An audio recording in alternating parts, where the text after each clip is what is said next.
This presentation of the National Chopin Competition is brought to you by the Chopin Foundation of the United States. Live from Miami, Florida.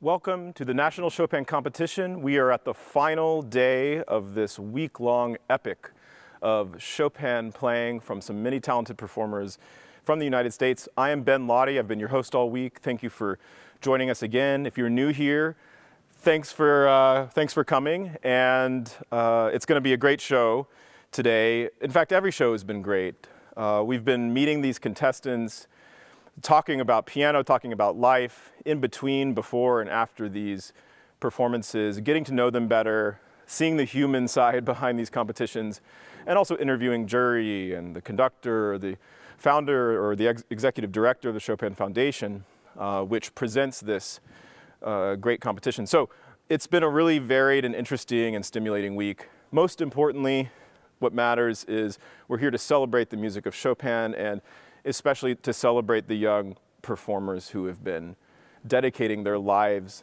to it up to this point. So without further ado, let's go ahead and look at our competition schedule here. We are at the final round, as mentioned. 3 performers played yesterday, 3 more today, which will round things out with all 6 finalists, and an awards ceremony will begin immediately after the final concert. Now, I'll qualify that. It will begin immediately after the jury scores have been determined, and that will also include the deliberation about special prizes. So the actual top 6 performers will be calculated using a process, a complicated algorithm that we're going to learn more about momentarily from the head of the jury, Kevin Kenner. But the actual special awards are, I think, determined a little more flexibly through jury deliberation. So I don't know how long that's going to take, but I'm going to be here, and I'm going to try to invite the whole world in here to join me and keep you guys entertained and keep the anticipation and the excitement up before the final awards ceremony and the announcements of the winners and special prizes later this evening. We'll go ahead and look at the next slide, and we'll see that here are our 6 remarkable finalists. William Guh, Angeline Ma, and Anthony Ratanoff played last night, and here we are at Sunday afternoon, the final culminating day of the competition with 3 more performers, William Yang, Angie Zhang, and Nathaniel Zhang. So best of luck to all of them. We'll be getting to know them a little bit later in this preview show, and we'll be really with them, living with them throughout the afternoon and into the evening as they deliver many hours of beautiful Chopin performances. Looking at the next slide, we can see the competition prizes and what these 6 competitors are vying for. No matter what, they get a handsome sum, but just like in life, some are more handsome than others. So the first prize, 6 figures, not a dollar amount most classical pianists see in their lifetime, certainly never in their checking accounts. So obviously this will be put mostly into savings, I hope, for the young musicians to invest in building out their young careers. And it's really important that competitions like this exist to give young musicians resources, because I don't know if you heard, but you don't make a lot of money spending all day long practicing Chopin. So when you do have a gift to give back to the world in the performing arts and in the arts more generally, you do need support that comes through generous donations. And that first prize is underwritten by Lady Blanca Rosenstiel, the founder of the Chopin Foundation and the founder of the National Chopin Competition, and the president of the foundation, whom we'll talk a little bit more about later. The top 2 prizes do go straight to Warsaw in October for the big one, the Olympics of piano competitions, and really, I would say probably the biggest event in classical music in the world. I don't know of anything quite like it. It's sold out in about a year before the competition. So in October, all the tickets to every single round, and there's 80 competitors that begin that live competition in October. All of that was sold out already. So if you had any dreams of going, you need to find the right people in the right places. I do have a guest who's just walked in. We'll have him come onto my set momentarily. So let's go ahead and move forward. The special prizes, right now we're looking for the best concerto in this final round, but also if you want to go revisit the performances from last week, there were sonatas and mazurkas and polonaises played. The jury will be determining those prizes in addition to the top 6 main prizes of this competition. And quickly we'll look at repertoire. The finals repertoire is very straightforward. Everyone has to play the Polonaise-Fantaisie. Much to our listening pleasure, one of the great works of Chopin, a late work, profound, and there's no one way to play it. It's really every performer has to have their own interpretation of it. Then you get to choose one of the 2 Chopin piano concertos. You see that 4 of them chose the E minor number 1, although that was actually the second of the 2 concertos Chopin composed, but the first that he sort of debuted with when he was in Paris as a 20-something young man. And then the number 2 in F minor, opus 21, we're going to hear 2 finalists play that. We heard one last night and another today. I'm going to go ahead and communicate with my trusty teammate, Marco, and say, Marco, could we actually skip ahead to not this screen? We'll come back and talk more about the Polonaise-Fantaisie in a moment, but if we could come back to me, and I want to bring to the set the Honorable Kevin Kinner. Judge, jury, and executioner. Honorable. Is that right? Gee, I've never been called honorable before. Well, I think you're an honorable man, and the chair of the jury. You can go ahead and scoot towards me. Make sure you're in the shot here. Okay. Kevin Kinner is the top prize winner of the 1990 International Chopin Competition, something I interviewed him about for the Chopin podcast. It was a controversial competition, which is, to say the least, and we don't need to relitigate that one, but I do want to bring things up to date, because on some level that may have influenced your interest in jury processes at competitions and pursuing fair systems for actually determining the winners and sort of controlling for variables and different kinds of phenomena that take place in juries systematically. Could you talk a little bit about this process that you've been developing and how it's being implemented here and also in Warsaw in October? So, just some background that a few years ago, I was contacted by my colleague, Katarzyna Popowa-Zydron, who is also on our jury here, that she sent me a paper by a mathematician who had observed what he believed to be very clear manipulation in the Wieniawski competition. I can't remember which year it was, but he did a paper sort of looking at this problem of how to address manipulation in competitions, or for that matter, gross error on the part of jurors, because, we're just human beings and we're not always consistent. And I read this paper and I was fascinated, and I contacted him because of my interest in fairness at competitions. And together he invited me to share my experiences as a juror in competitions, things that I noticed were happening, together with his knowledge of mathematics, to see if there were a way to improve the systems that currently exist. So what we have in this competition, which is really, I think, fascinating, there are a number of corrective methods and checks in place which address not manipulation. They do address manipulation if that actually happens, although that's not so common. But it does address some very common problems, like, for instance, when jurors feel that the level of performance generally is quite low and another feels it's quite high. This can happen. And what happens if, for instance, one of the jurors happens to have a student who is a competitor, which in Chopin competitions is not, that's quite common because it's such a specialized area of music. That if a juror scores everyone very low, but they don't score their student, they're actually rewarding their student. And if they feel the level's very high, and the other jurors don't, then they actually could be harming their student. So we found a way to sort of equalize the median scores of all jurors. So there's some kind of element in the algorithm which says, we know that if, this is probably some kind of if this competitor is a student of said juror. When that jury doesn't vote and they vote for others, it will be equalized according to well, these it takes measures. the average of all the other jurors. That score of that participant will be based upon the scores of those who have no personal relation with that student. But you've got to be sure that all the jurors, that their scores of whatever the level is not important, I think. Really, the question of a general level has never been important. It's about the comparative ranking of the contestants, and you need to put that together in a way that balances out. So that is one correction that's very easy to do.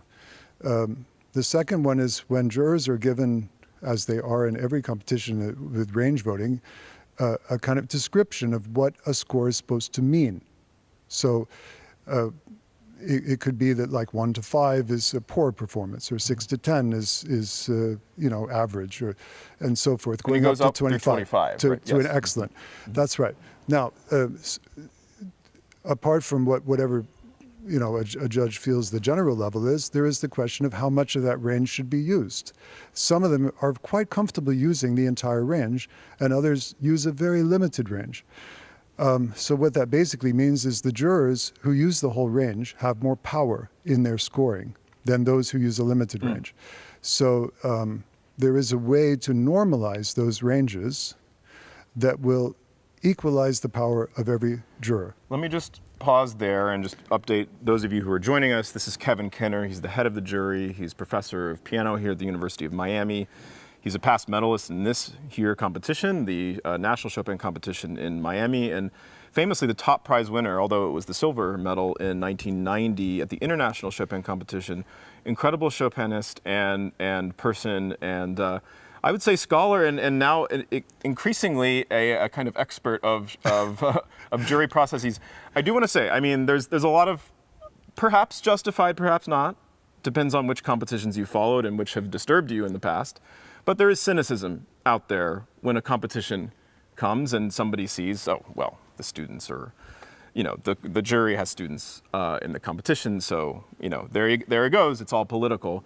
Of course, there's politics in music, and especially in competitions, and especially in past competitions. There have been some notable ones.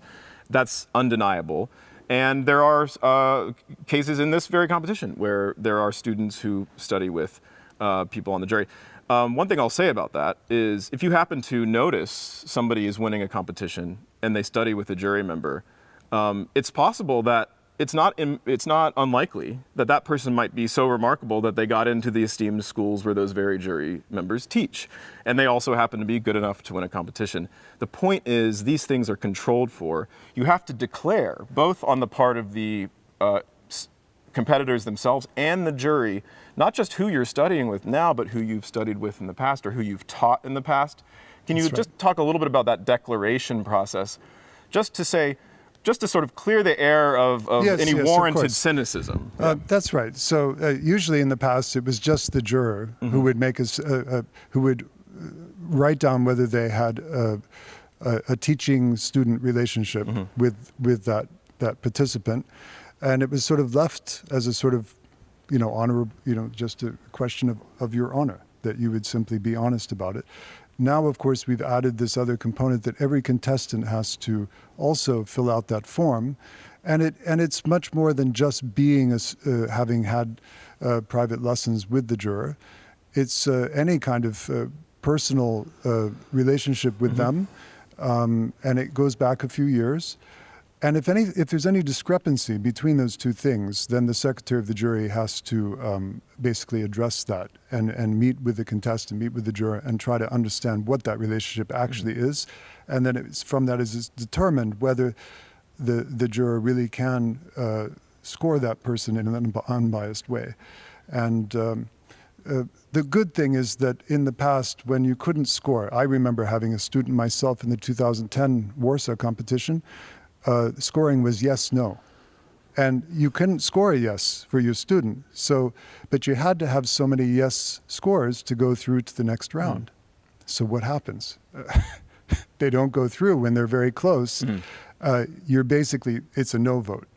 So that's not really a very good system with yes, no, when you're dealing with these, issues of students and teachers. One question about just these things can never be perfect, and we're human and we have unconscious biases and influences.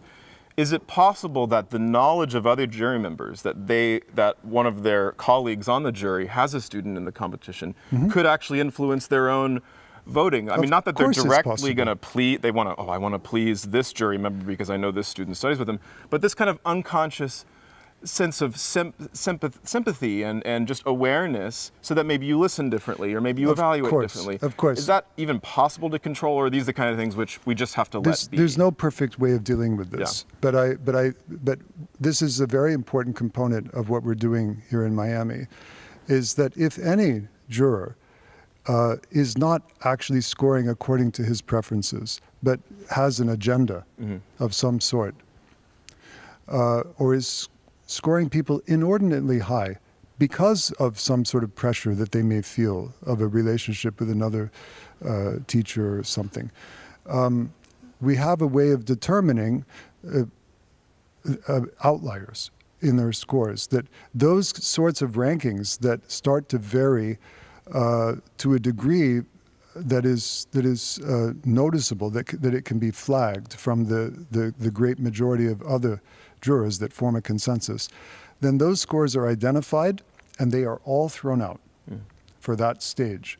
So that way it does not count and it cannot influence the general consensus of what our jurors want. Are jury scores made public at this competition?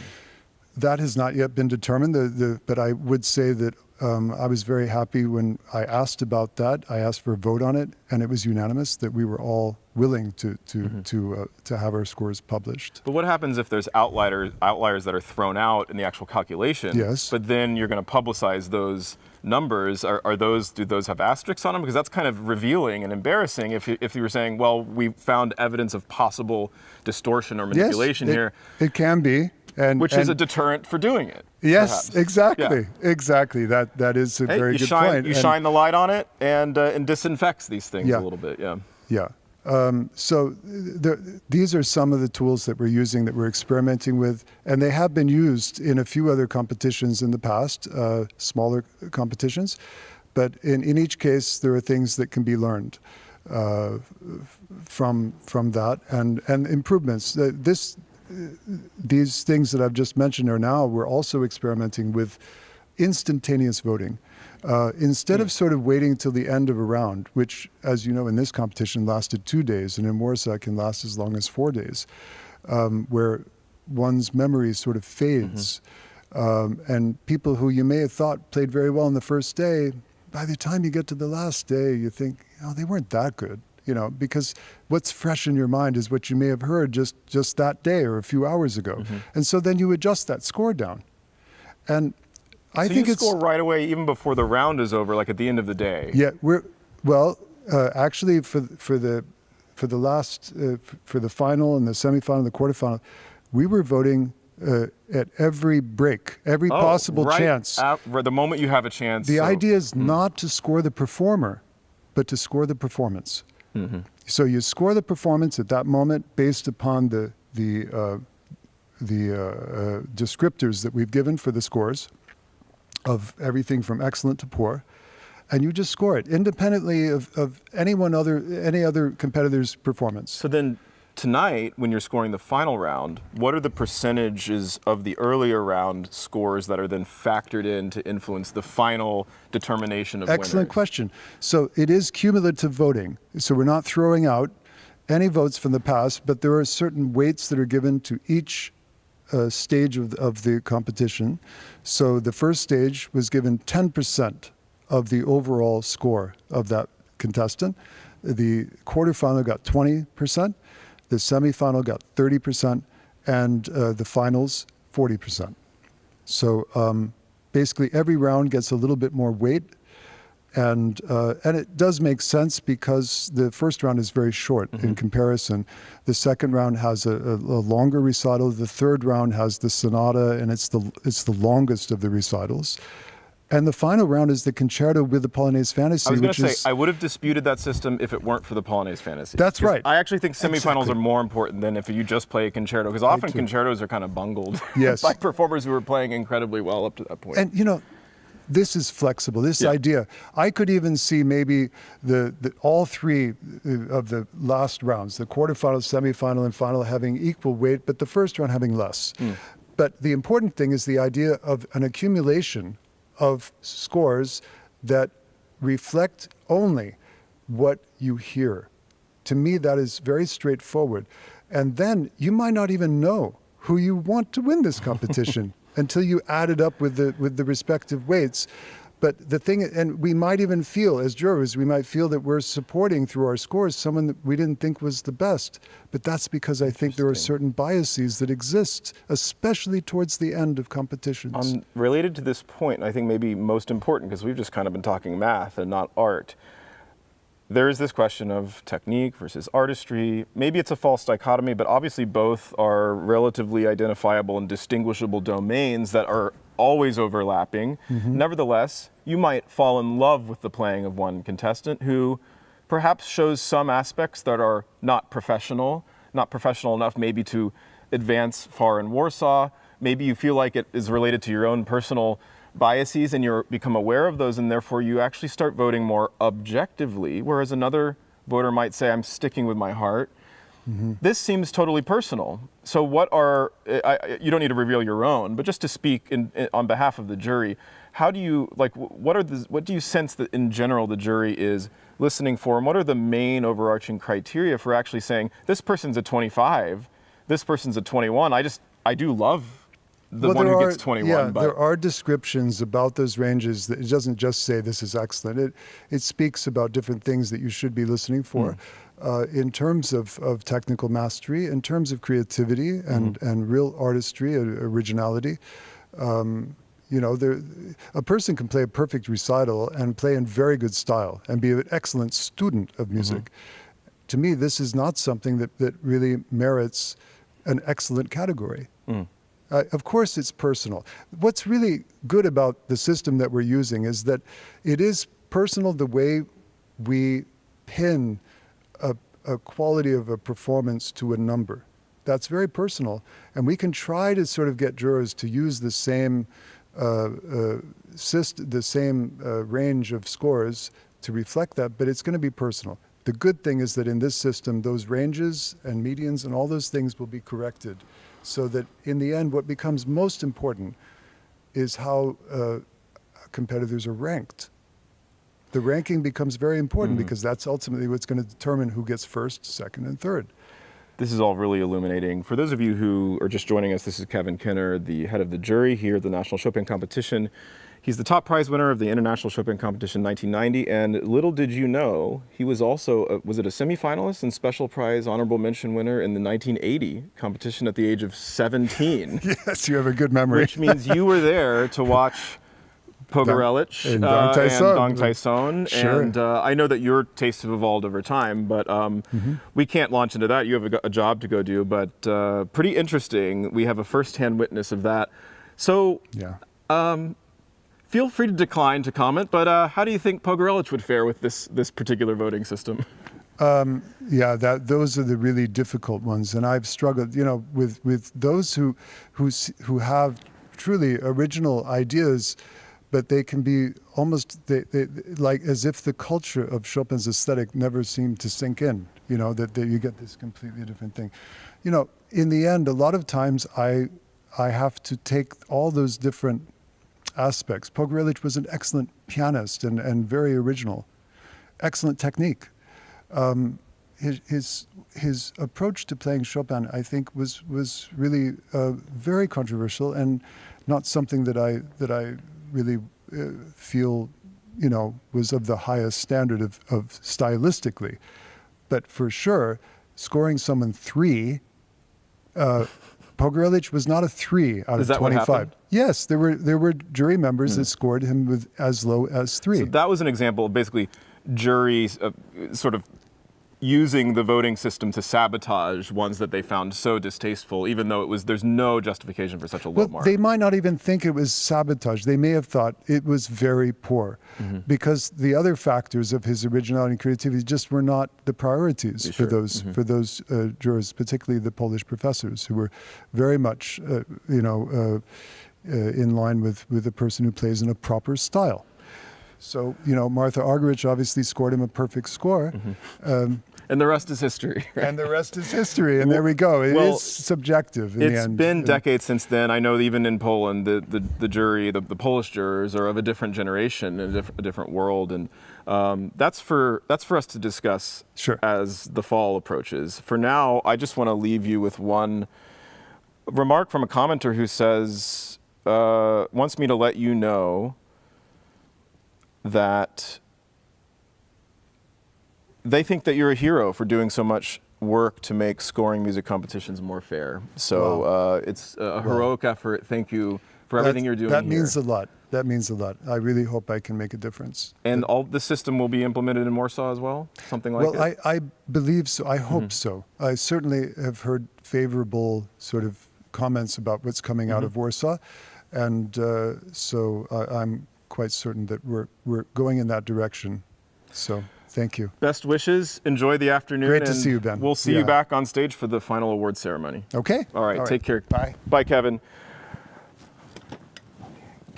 That was Kevin Kenner. If you were just joining us, we had an incredibly illuminating, in-depth conversation about the process by which the jury determines the winners of the National Chopin Competition, and in very innovative schemes for controlling different kinds of variables.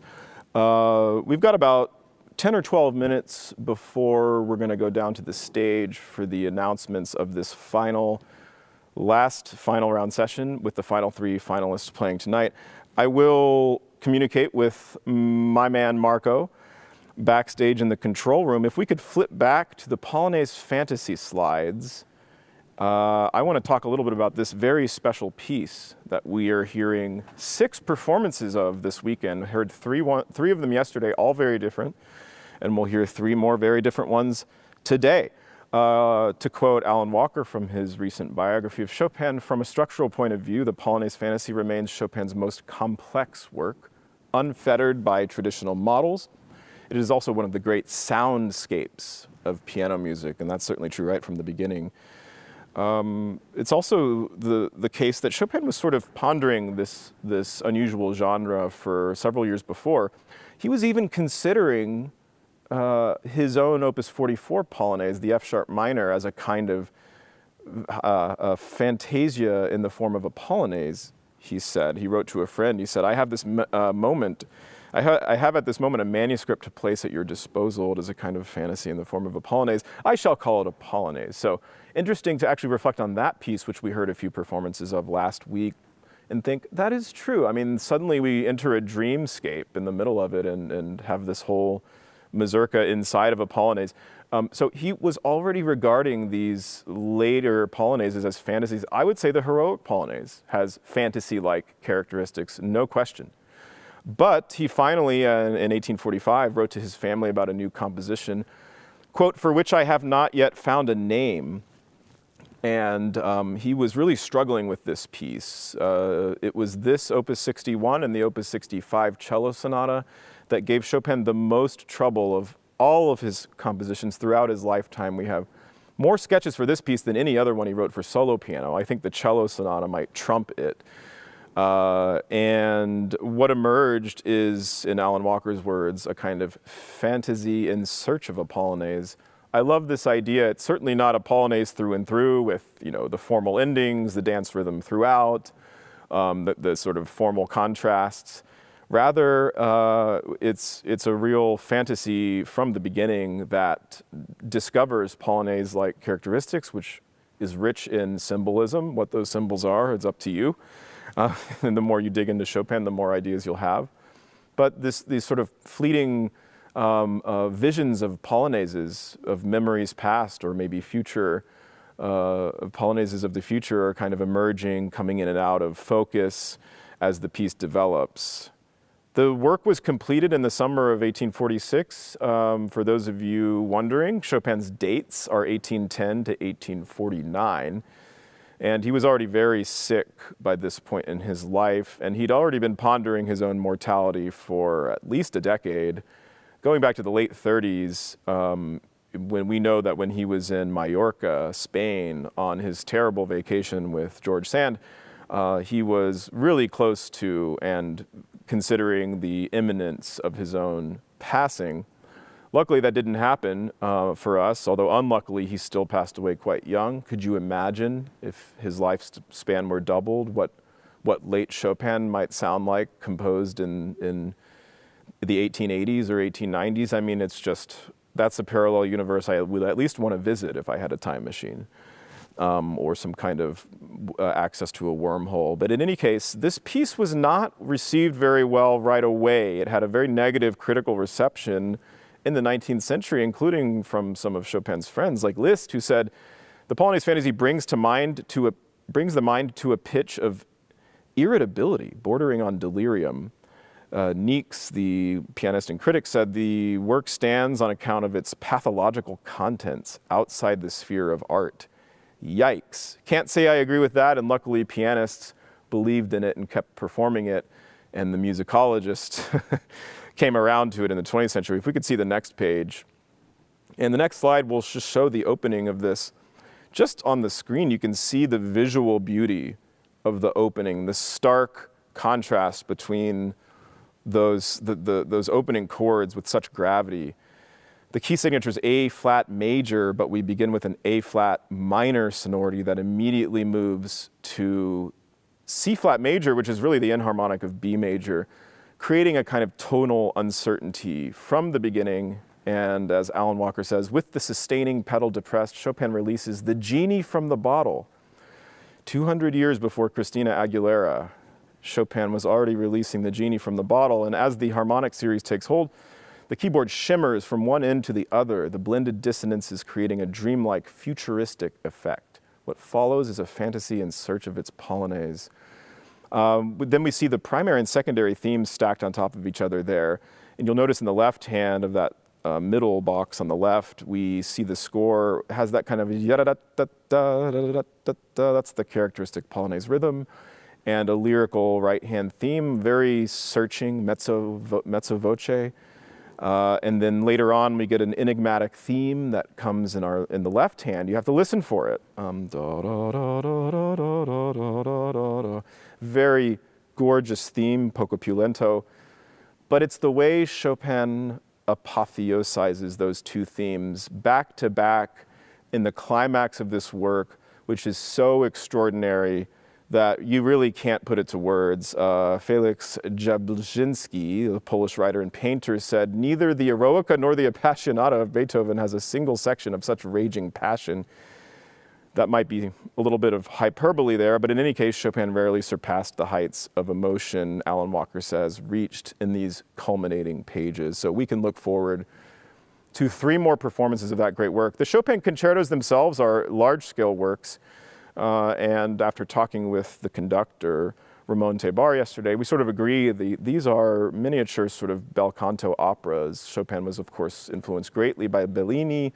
Already when he was in Warsaw, he heard many great operas by Mozart and other composers, Italian composers of the time. And there's a lot of influence that we hear. And even the use of the opening orchestral tutti. If you're new to these works, you're going to have to watch the pianist sit there for 3 or 4 minutes before anything happens. But if you imagine it as a kind of opera overture, except the curtain has already risen, it'll help you understand that we're meeting all of the characters that are going to be developed and the different kinds of themes and ideas that will be spun out amid the different characters that are embodied in the piano part and developed and ornamented and decorated, and both end with really thrilling sort of vibrant dances, and they have clearly a similar structure you see there, but the E minor is more expansive and lasts in upwards of 40 minutes, whereas the F minor concerto, the second one, approaches 35. These timings really differ from pianist to pianist. We'll go ahead and look at the next slide. And we can see Ramón Tabar there.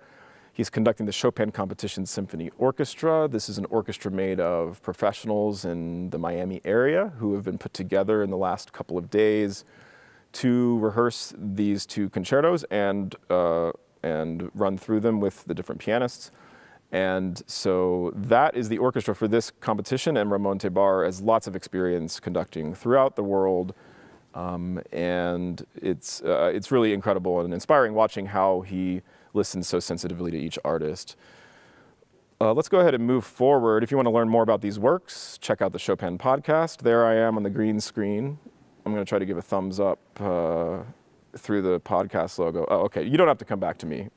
In any case, let's skip ahead and we can see also in the next slide that I previewed all of these final round participants. I went backstage or behind the scenes with them on Friday on their so-called day off when they were practicing and rehearsing with the conductor.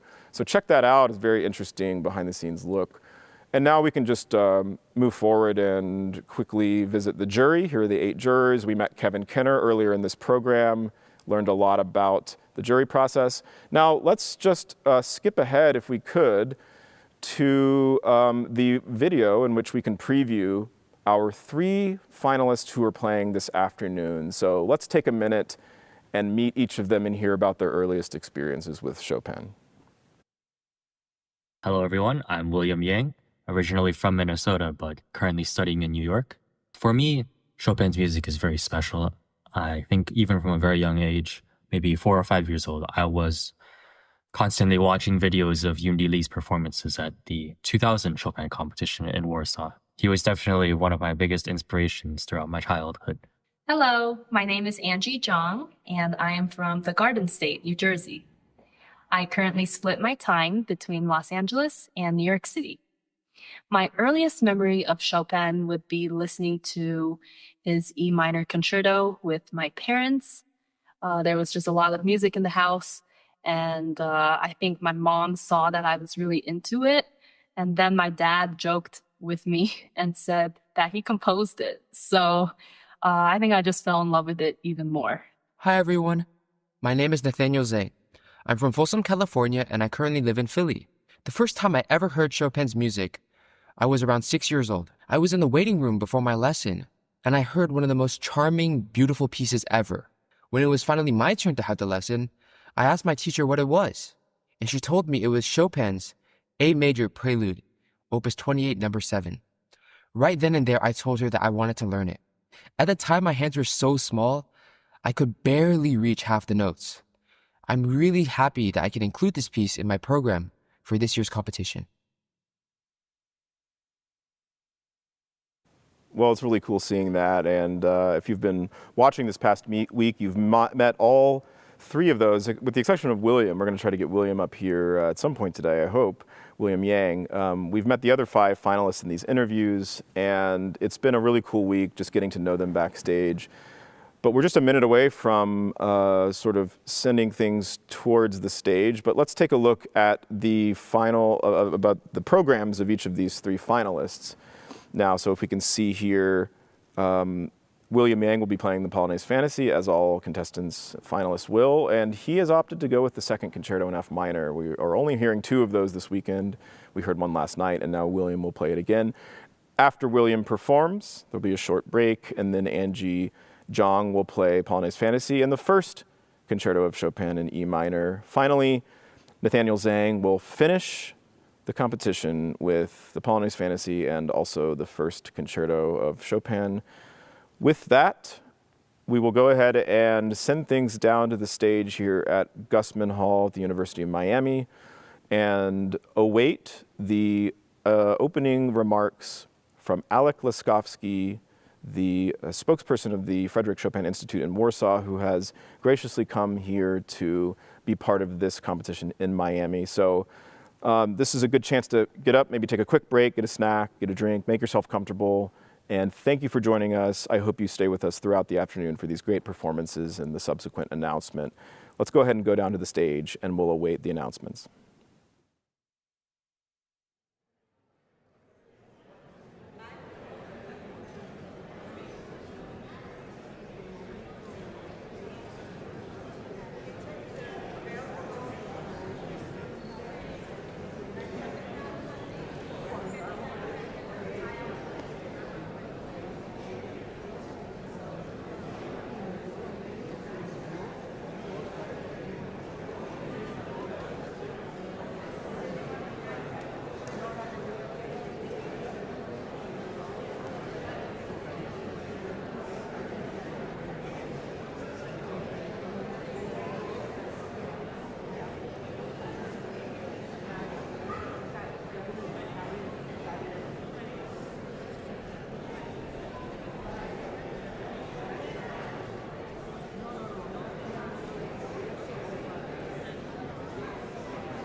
Thank you very much, ladies and gentlemen, and good afternoon, or dzień dobry, as Chopin would say, or bon après-midi, because he spent half his life in Poland, where he was born, and the second half of his life in France, as you certainly know very well. My name is Alexander Laskowski, and I've come all the way down from Warsaw, Poland, so Chopin's hometown. That is where I work for the International Frédéric Chopin Piano Competition, and I'm very excited to be here with you tonight for the second day of the finals of the 11th National Chopin Piano Competition. It was nice to talk to many of you after yesterday's concerts and before today, and I think I should officially confirm, back in home in Warsaw, it is below freezing, so I'm very happy to be here. But it's not because of the weather, it's because of the music, because it is so good. The competition is made possible with the support of many individuals and sponsors. There are simply too many to mention, but we do hope you will enjoy reading about them in the Polonaise program book, so be sure to pick up a program from the table in the lobby. We are especially grateful to Steinway & Sons Pianos, the artistic partner of the Chopin Foundation of the United States, for providing the beautiful instruments and sponsoring a recording project for the winner of the competition. 50 years ago, the president and founder of the Chopin Foundation was on a mission to share the rich history and culture of Poland with America.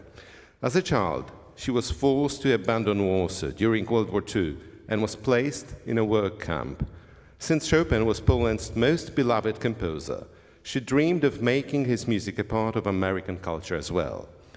And what better way to do so than to present a US Chopin piano competition that mirrored the International Chopin Competition in Warsaw.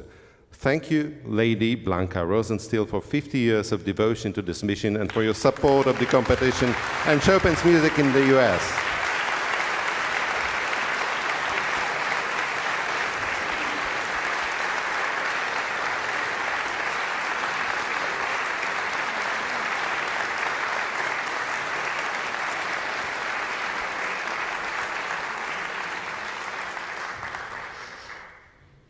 Dziękuję bardzo. Oh, thank you.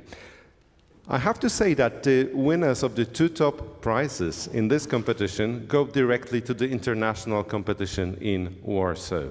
That sounds easy, but to get to the Warsaw competition is not easy at all. Actually, we are closing the application procedure today, and we will get approximately 500-600 of them. You have to submit a recording. Then you go through the pre-selection of recordings, and if you are selected, you are the lucky one among approximately 160. You come to Warsaw for the preliminaries in April. If you're good enough, you move on to the main competition in October. So that is what the winners get here, and let me mention also the fact that this competition is completely sold out. 3 weeks of piano playing was sold out in about 20-25 minutes, so that's quite an experience to be there, so I'm sure all the finalists are looking forward to that. And good luck for all of them. This evening, each finalist will perform the Polonaise-Fantaisie, followed by the concerto of their choice with the National Chopin Piano Competition Orchestra under Maestro Ramón Tabar. Let me just briefly say that this is a new version of the finals, not only for the national competition here in America, but also for us back in Warsaw. The idea is that the finalists, so the best participants in the competition, should present themselves to the audience and to the jury, not only in the concerto, that is a piece composed by the young Chopin. He was about 20 when he composed his two concertos, but also in what we would describe as his late style, so in one of the most complex, not only technically, but emotionally and formally, pieces of Chopin's music. And I think that's quite a treat. The evening begins, or the afternoon, begins with the Polonaise-Fantaisie, which is very beautiful and which fits in the tradition of 19th century concertizing, where a pianist would first prelude on the piano and then only after that play with the orchestra. So we get 3 pieces of music extra in the finals, which I think is absolutely fantastic. And now let me introduce the eminent jury. Our chair is Mr. Kevin Kenner.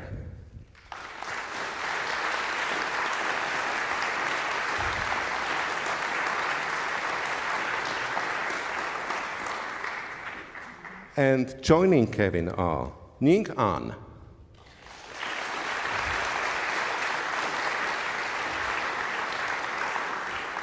Rachel Naomi Kudo,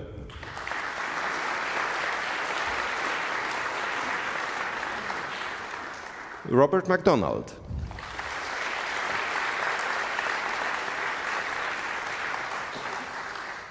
John Nakamatsu,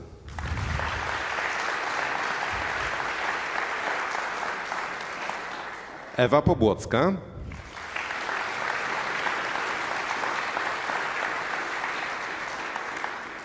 Katarzyna Popowa-Zydroń,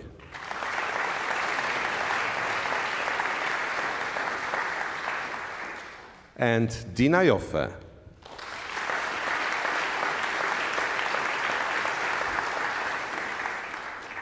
And before I introduce the first performer tonight, there is just one thing I need to tell you. After the first performer, we don't have an intermission. So we have a lot of music, 2 performers, so the Polonaise-Fantaisie, a concerto, another Polonaise-Fantaisie, a concerto, and then you get a break, and another Polonaise-Fantaisie and a concerto. Looks really wonderful. So the first to perform today is Mr. William Young, who is based in New York. He studies at Juilliard with Professor Robert MacDonald. He's 23 years old. And as his performance piece, he chose the F minor concerto, opus 21, by Frédéric Chopin, which will be, as I said, preceded by the Polonaise-Fantaisie. Ladies and gentlemen, please give a very warm welcome to Mr. William Young.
Well, there's going to be a little bit of a break here. If you're just joining us, this is the National Chopin Competition. I'm Ben Lottie, your host all week, and we just heard William Yang play his final round performance, the Polonaise-Fantaisie and the F minor Concerto No. 2, which is the second time we've heard that this weekend. We heard Anthony Ratanoff play it last night, and the rest of the day it will be the first concerto in E minor, which was chosen by 4 performers. So I'm communicating with backstage. I'm not only wearing this headset to look cool, although I'm told I look very cool, like almost like an air traffic controller.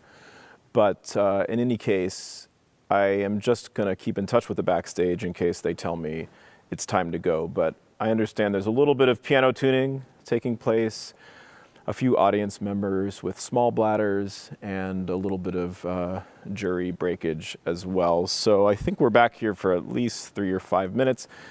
What does everyone think? Lots of very different conceptions of this music, I have to say. And I'm keeping my favorites to myself, but I also acknowledge that with all the jobs I'm doing up here, I can't listen to everything as in the hall, which I think is really important. I'm not quite sure what kind of sound exactly, what quality of sound all of these performers are getting, and if you're watching at home, that's true for you too.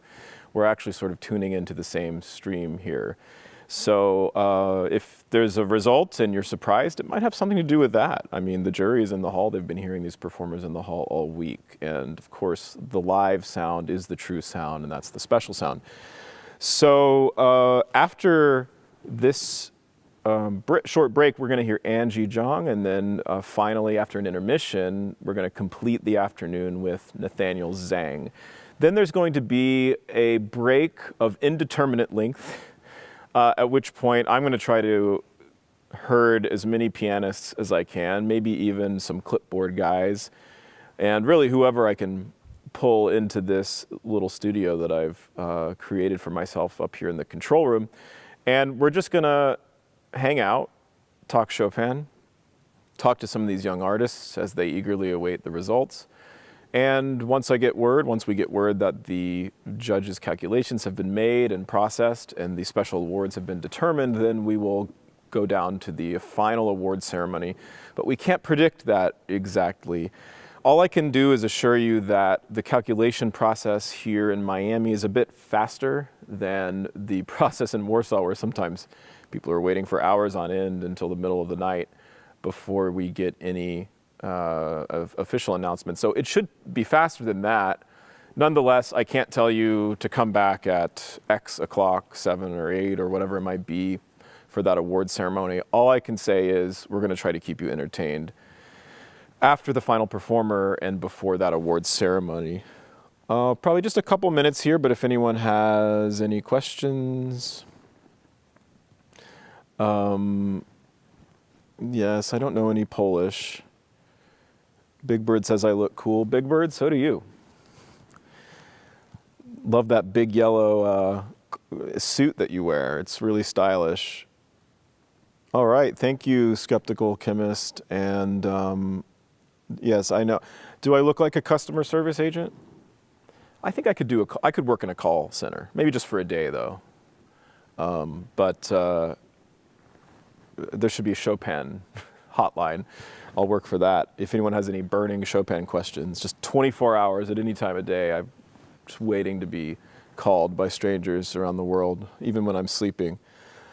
So a few more points for those of you just joining. This is the National Chopin Competition. I'm Ben Lottie. I've been hosting all week, interviewing these young pianists and interviewing some jury too. So if you didn't catch it, maybe now could be a good time, although I want you to keep it live here. But if you want to sort of rewind this session towards the beginning, a few minutes in, I interviewed the jury chair, Kevin Kinner, for at least 15 minutes, solid, about the elaborate, complex jury process that they are experimenting with and that he's helping to innovate with a mathematician who originally wrote a paper on, I think, the Wieniawski competition and was able to uncover evidence of different kinds of manipulation in the jury just purely through mathematical analysis. And that sparked a whole investigation into what kinds of controls could be incorporated into the calculation algorithm so that, for example, even honest jury members who are, say, withholding their vote for their own student, sometimes that can negatively or positively affect that student or other competitors in the competition just because of the nature of complex systems and numbers, unless you control for it, and there are mechanisms for controlling for that. So we talked about some of these details, but also I asked him about the scoring system. All the jury scores from 1 to 25. Each 5 units within that scheme, I think, has some sort of qualitative descriptions to help the jury understand, what they're looking for in terms of technical and artistic mastery over the instrument, so that you don't get each jury member having their own private set of criteria for what 0 through 25 means. I know that if anyone's ever been judged a competition like I have, that is one of the problems, is my 0 isn't your 0, my 25 isn't your 25, and then everything in between. Same goes with grading classes if you're a teacher. You might score your classes on a range that's more inflated, more students get A's, and the same teacher teaching the same class might grade those students towards B's, for example, and it's the same exact work just with different criteria. So this competition controls for that and is able to average these things out in interesting ways. So I would say it's as fair as a competition gets, but competitions are still competitions. And as we know, they have a very tense relationship with art. So let me just check downstairs and make sure everything's getting settled. I'm standing by whenever you are ready downstairs. Just let me know.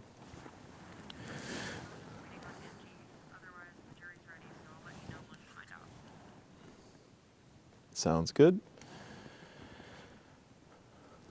So just looking down here at the chat, which is always a fun thing to do. Guys, I do read the chat. I'm in the chat. You may have noticed.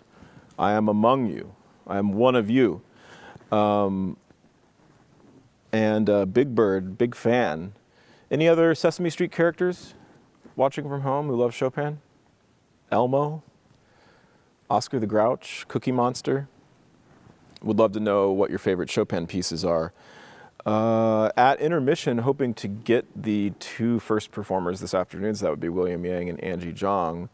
Haven't managed to apprehend William just yet, although he was in my brief video that I made previewing and showing some behind the scenes of the final round competitors on their day off Friday when they were practicing and meeting with the conductor. So if you want to sort of meet William, you can there. But maybe now that he's done, he'll want to join us and talk music, talk shop. Angie's been pretty reliably coming up for these interviews. Of course, the fact that any of them want to join after they play is, big thanks to them, that none of them, it's absolutely their prerogative to say no.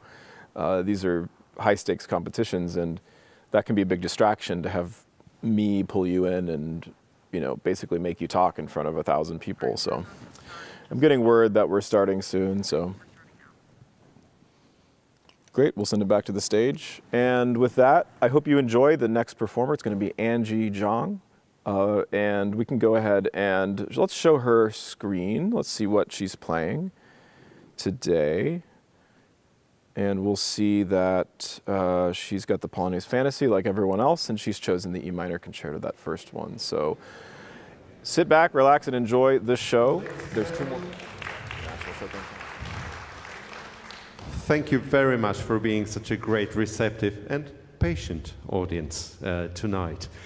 Of course, the concert hall is the best place to listen to Chopin's music, but as the Chopin Foundation's mission is to bring people closer to this great composer, we have to reach out to them. So many people are following the competition on Chopin Foundation's YouTube channel with our wonderful host, Ben Lodi, the creator of the Chopin podcast, which I recommend to you.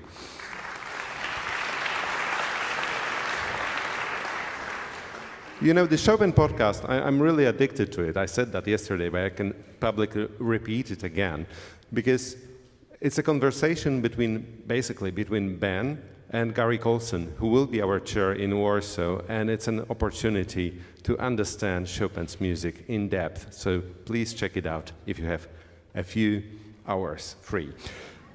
Ladies and gentlemen, our second contestant tonight is Angie Zhang, who's 28. She comes from Princeton, New Jersey, and she studies at the University of Michigan and at the Juilliard School. And she will perform the Polonaise-Fantaisie, opus 61, the solo piece, and then comes the first concerto by Frédéric Chopin in E minor, opus 11. This is actually the second concerto he composed, but then he published them in a different order, and that is why we know this concerto as the first concerto. It's a great piece. The Chopin Concerto in E minor, and before that, the Polonaise-Fantaisie. Ladies and gentlemen, Angie Zhang.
Wow, what an outpouring of emotion from the audience. It's a packed house here at Gusman Concert Hall at the University of Miami. My name is Ben Lottie. This is the National Chopin Competition final round. And we just have one more performer left out of the 6 finalists. We've heard 5 so far between yesterday and today. And now after an intermission of 15, maybe 20 minutes, we will have Nathaniel Zhang, our 6th and final performer, with the exact same program you heard Angie play. Everyone's playing the Polonaise-Fantaisie. Everyone chooses from one of 2 of Chopin's concertos. And we just heard the E minor concerto. That's the bigger, longer one, in upwards of 40 minutes, sometimes a little more, sometimes a little less, depending on tempos. But so we are running a little behind here. These are big pieces. There's a lot of moving parts to coordinate. Stay with us, and I will be in touch with the team downstairs. So whenever intermission wraps up, we will go back down to the stage for the final performer. Before then, we can relax, take a break, get up and use the bathroom, grab a drink, or whatever is going to sustain you for the next couple of hours, because after Nathaniel plays, he's the final performer, we're going to be hanging out for an indeterminate amount of time. I can't predict how long it will take to finalize the jury results. I can tell you that it won't take as long as it does in Warsaw some years, because they do have a kind of policy of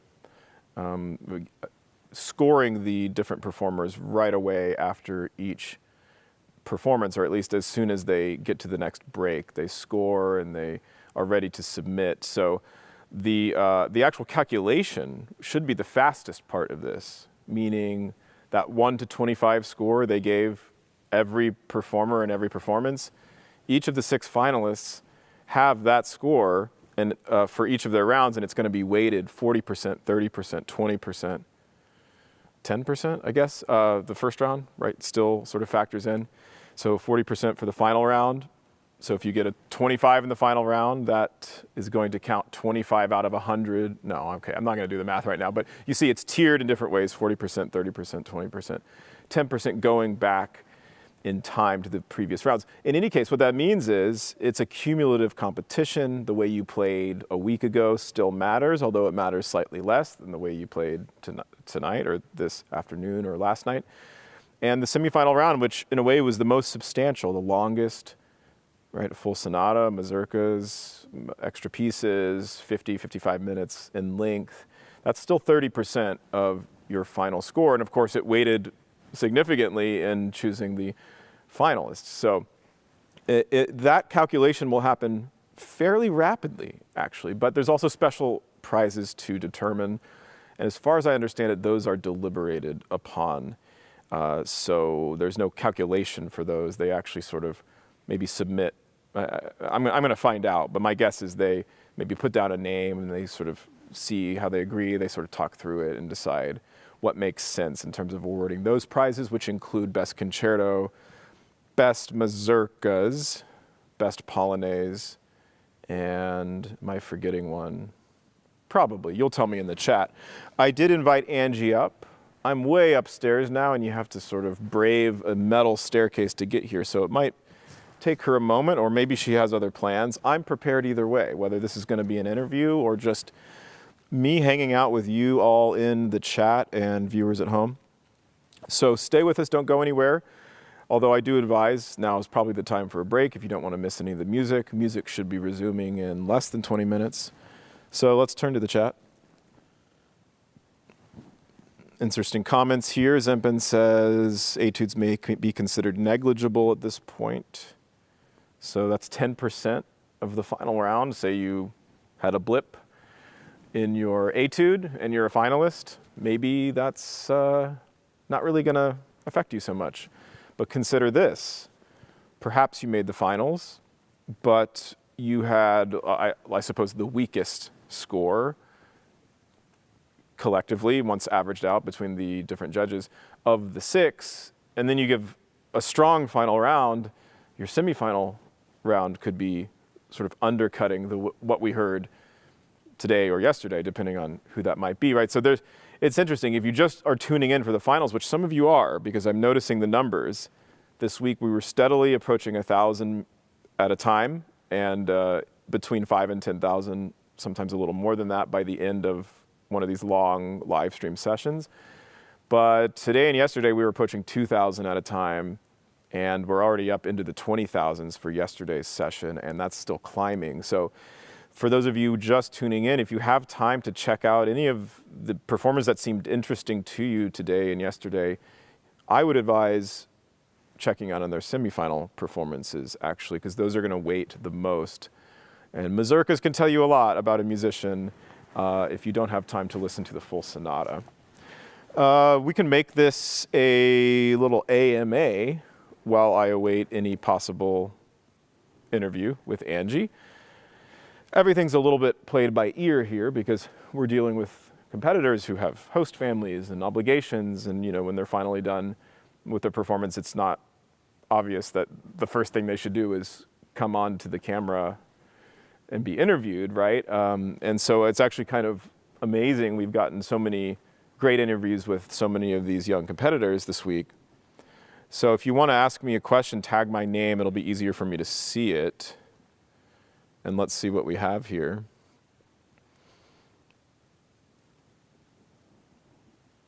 Any reason why we saw no Opus 25 etudes in the earlier rounds? We did see individual Opus 25 etudes, many of them, in fact, because the thirds etude, the octave etude, and the winter wind etude were all among the 5 you could choose from. Now, why didn't we hear a set of Opus 25? Well, probably because that's rare. It's actually only in the past, correct me if I'm wrong, but it really wasn't that common a few decades ago for anybody to enter a competition or even perform an entire opus set of etudes. I know it happened, but ever since I remember being at Juilliard, people started to do this. There was a pianist, Eric Zuber, I remember, who had all of Opus 10 and was going to competitions, and I remember thinking, what? Who does that? And now it's like, it seems like every competition has somebody entering with all of Opus 10, and we did hear Nathaniel Zhang do it in his quarterfinal round, actually. So that's only counting 20% to the finals, but I mean, if that's, that was incredibly impressive, and it's still a factor in the final jury calculation. Opus 25 is longer and arguably holds together not as well, although the key scheme sort of works. I heard Yunchan Lim do all of these, Opus 10, 25, and the Trois Nouvelles etude in Carnegie Hall, and I have to say, the transition from the Winter Wind etude to the Ocean etude, the final one at Opus 25, is miserable.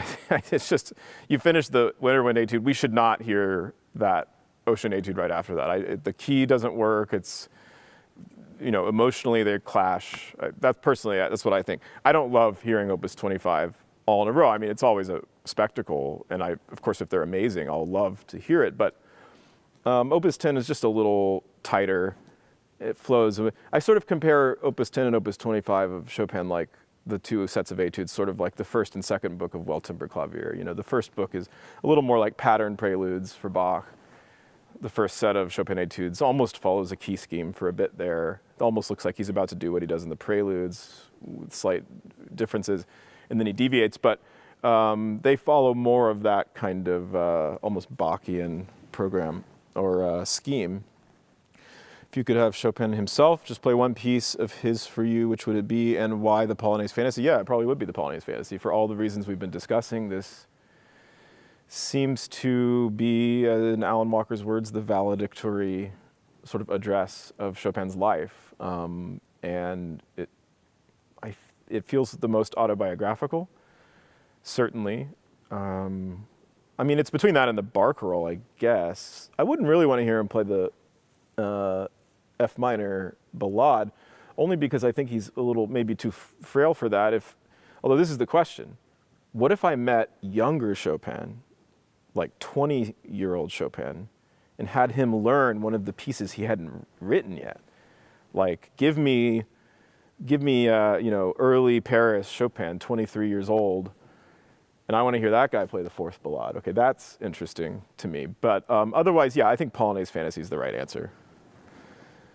And you all know that when he performed his cello sonata, which is his last published opus, with Auguste Franchomme, the great cellist, whom I believe it was composed for, at least it was premiered with him, Chopin had to remove the first movement. He didn't have the strength for it. So again, and also we know maybe about the barcarolle, which he performed in that late recital. I believe it was in Edinburgh, or maybe I'm confusing two of his later recitals. He only performed a couple times towards the end of his life.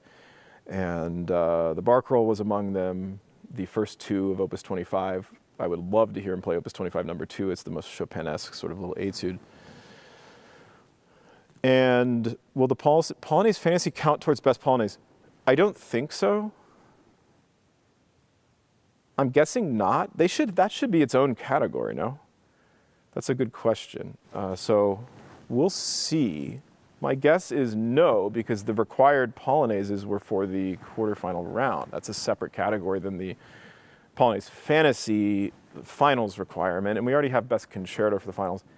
That would be unfortunate, though, especially because everyone had to play the same Polonaise-Fantaisie, right? They all had to play this piece. That might be something we have to vote on as a live stream audience. For those of you who asked, or at least one person asked, can we have a poll of the audience to see who the winner is? Unfortunately, YouTube only allows me to input 4 options in a poll. So we can't, actually. I couldn't think of a good way to do that. You know, you can't really do 3 and then 3, because like which 3? And then how would I then compare the, you know, we'd have to have a little bracket of semi-finalists among the finalists. And then we'll see who wins among a group of 3 and who wins among the group of another 3, and then we'll put them head to head in the finals. That doesn't seem fair. So if anyone has any ideas about that, let me know.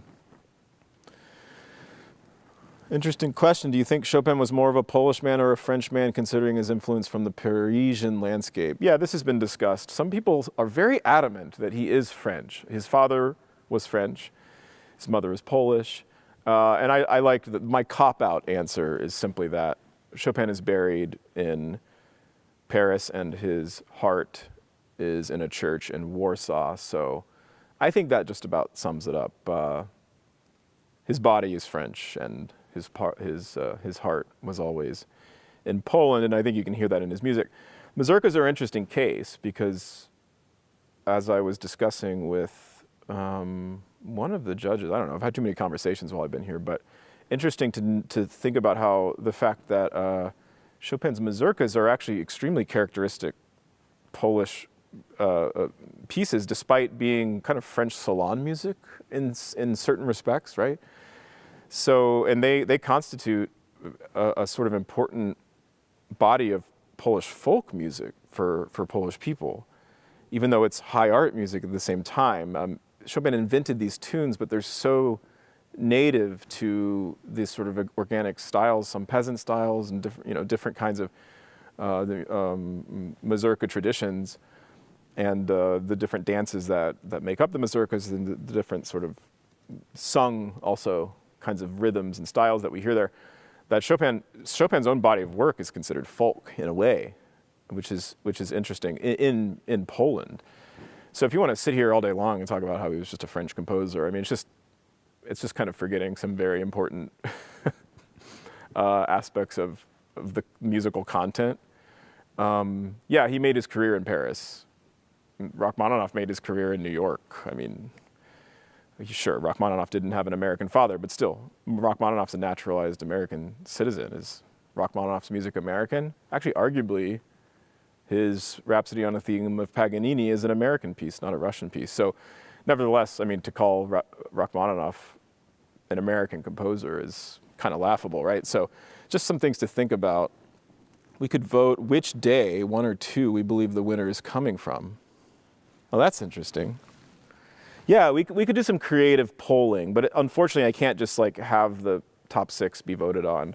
I discussed also the potential for organizing a, got a message here. Oh, Angie's on her way. I think we'll have a little bit of time with her. Let me communicate backstage and make sure we do have time. But yeah, there's gonna be some creative polling, I think, between now and the finals.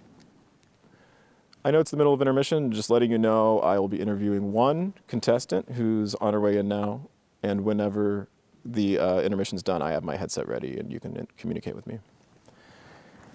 Angie, come on over.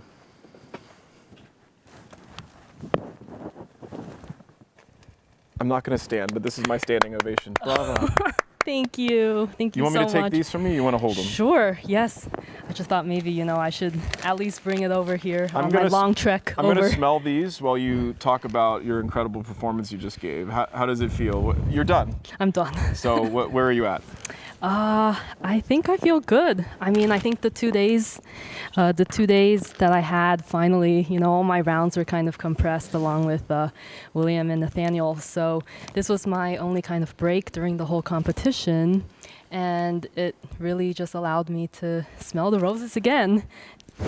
Yes, They're really nice. They're really nice. They're really, and this is one of the nicest bouquets of flowers I've ever smelled. Yes. Handed Actually, to you by Alek Lewskowski. We'll have to find out who the florist is here. And actually in Poland, it reminded me of Poland because they actually give a huge bouquet as well after I finished. And I bigger thought it than was this one. Bigger, yes. Are you talking about the period instrument competition? Yes. Winners concert. Winners concert. We're here with Angie Zhang, who just performed. She's the 5th of 6 finalists to play yesterday and today. We've got one more.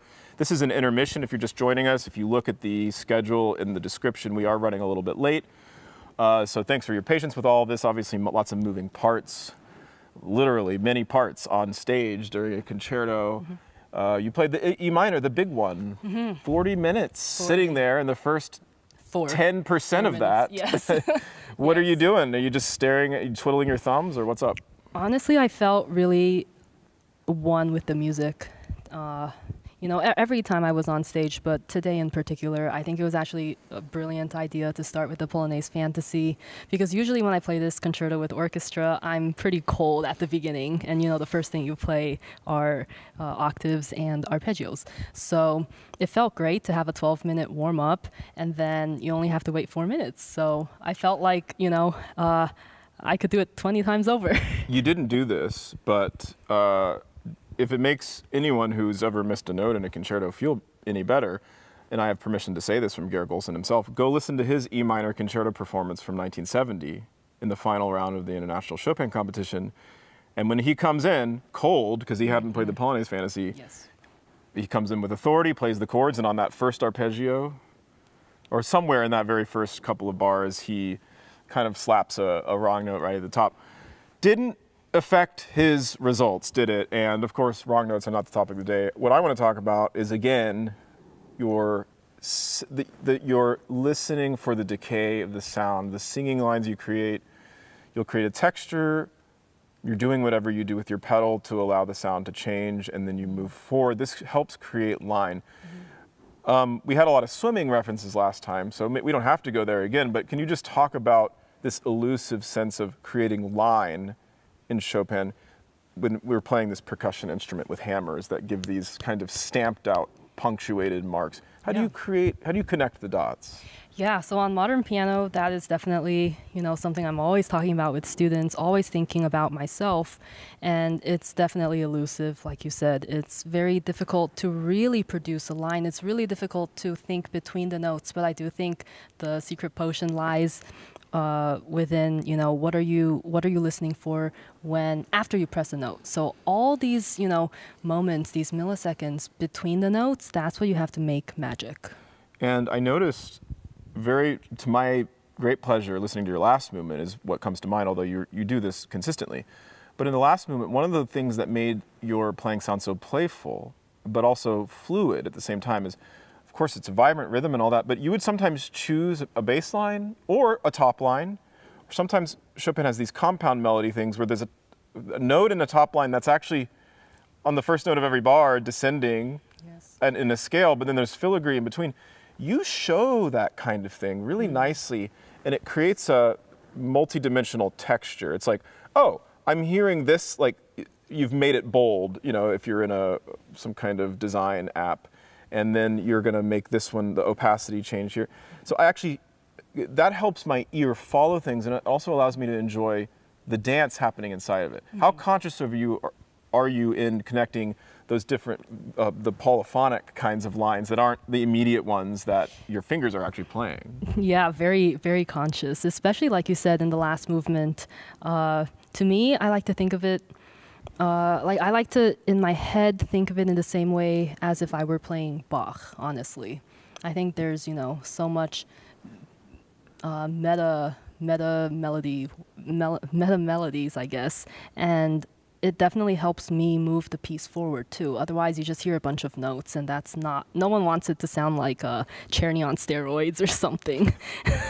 So. No offense to Czerny. No, I love Czerny. My students know. There's always somebody who comes running in to defend Czerny. No, that's me. That's actually me. That's Angie. Yes. So no offense to Czerny. We're just making fun of the many hundreds of studies he wrote that weren't really intended to be art, and he knew it too. One quick answer to a question about an audience poll. First, as I understand it, even Warsaw has kind of taken this away. They realized in 2021 it would have simply been a social media popularity contest at this point, and although he's amazing, Sumino Katin would have easily won by about 70 million. But the point is, we didn't have it set up. Also, there's no prize money for it, and I can't arrange it here on YouTube with only 4 options that I'm able to input. But if we had it posted, again, it's like if certain competitors happen to, post that on their Facebook or whatever, and others don't, I mean, immediately that's going to skew those results. There's no way to just say all of those who've been watching consistently throughout the past week, you get to vote, and some people just vote for the final round because that's all they hear. So an audience poll is almost impossible to conduct in any way that we would actually find interesting. That's my opinion on that. I don't know what you think, but for sure. I wish we could, I think we'll do some cool polling where somebody suggested maybe, have them choose between, do they think the winner is on day 1 or day 2 of the finals? I don't know, but yeah. Okay, so what a relief, right? I don't know. I feel like I could give it another go. Okay, shall we start over from the beginning?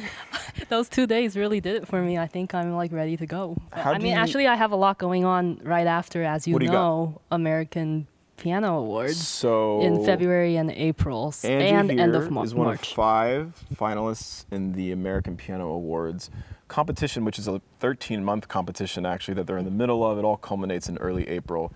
I know a lot about it because my wife is one of the finalists as well, Sasha. Hi, Kosman, Sasha. Love you. Hi, Sasha. I'll be home soon. Actually, she's coming here to play a concerto, and so I'll see you next week. But so your final round is coming up in Indianapolis, which is where the American Piano Awards are based. When is that? Tell people about it. Literally next month. My birthday is February 20th, so I will be in Indianapolis during my birthday week, I think the whole week. And I'll be playing Mozart K271 Concerto. Beautiful. And then a solo program that consists of Caroline Shaw, Philip Glass, Margaret Bonds, and Chopin. So she's spending her birthday week with a lot of diverse music. So check out Angie's performance of that when it comes around in about a month. And follow the American Piano Awards. It's one of the other great institutions that's promoting young pianists in the United States. Yes. Listen, there's a lot of European countries that really promote piano from more broadly across the population, classical music in general. United States is a big, melting pot of people who do all kinds of other extracurricular activities. Yep.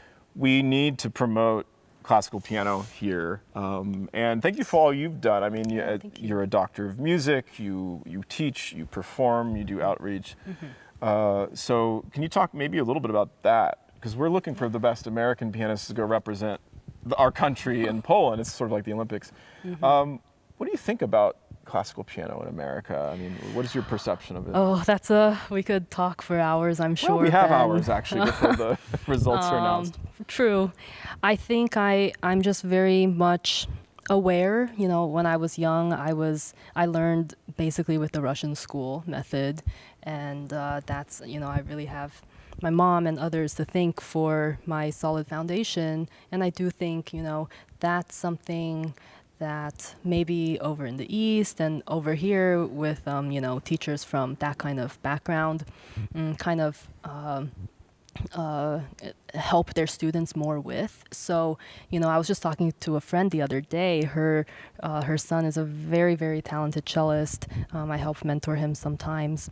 And I was saying how, he actually told me he quit talking about swimming again. He had to quit the swim team in order to focus more on cello.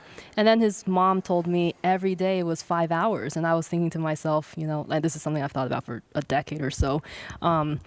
Because I also did a lot of sports growing up. I lived in Portland, Oregon, like 10 minutes from the Nike headquarters. So everything was sports for me, mostly swimming, but I also did golf and ping pong I was really good at, and tennis. So I did a lot. I even did ice skating. So ping pong's like riding a bike. You never stop being good at that. So yes, anyone want to play Angie in table tennis? Oh yeah, and honestly, like the best analogy I can give between modern piano and forte piano is, because I've played both tennis and ping pong. Tennis is literally modern piano. Ping pong is literally forte piano. Wow, elaborate.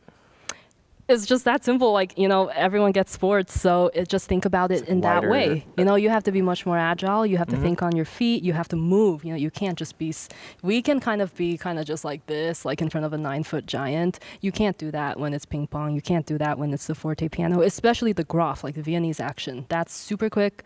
Key depth is nothing. It's so like if you hit it too hard or if you press it too hard, you're out. Like that ball is gone. So wow. Yes. That's one of the best. I mean, we've been doing sports piano comps all week, and little did we know Angie was ready to give the best one by far. That's amazing. Well, with so many topics were just brought up.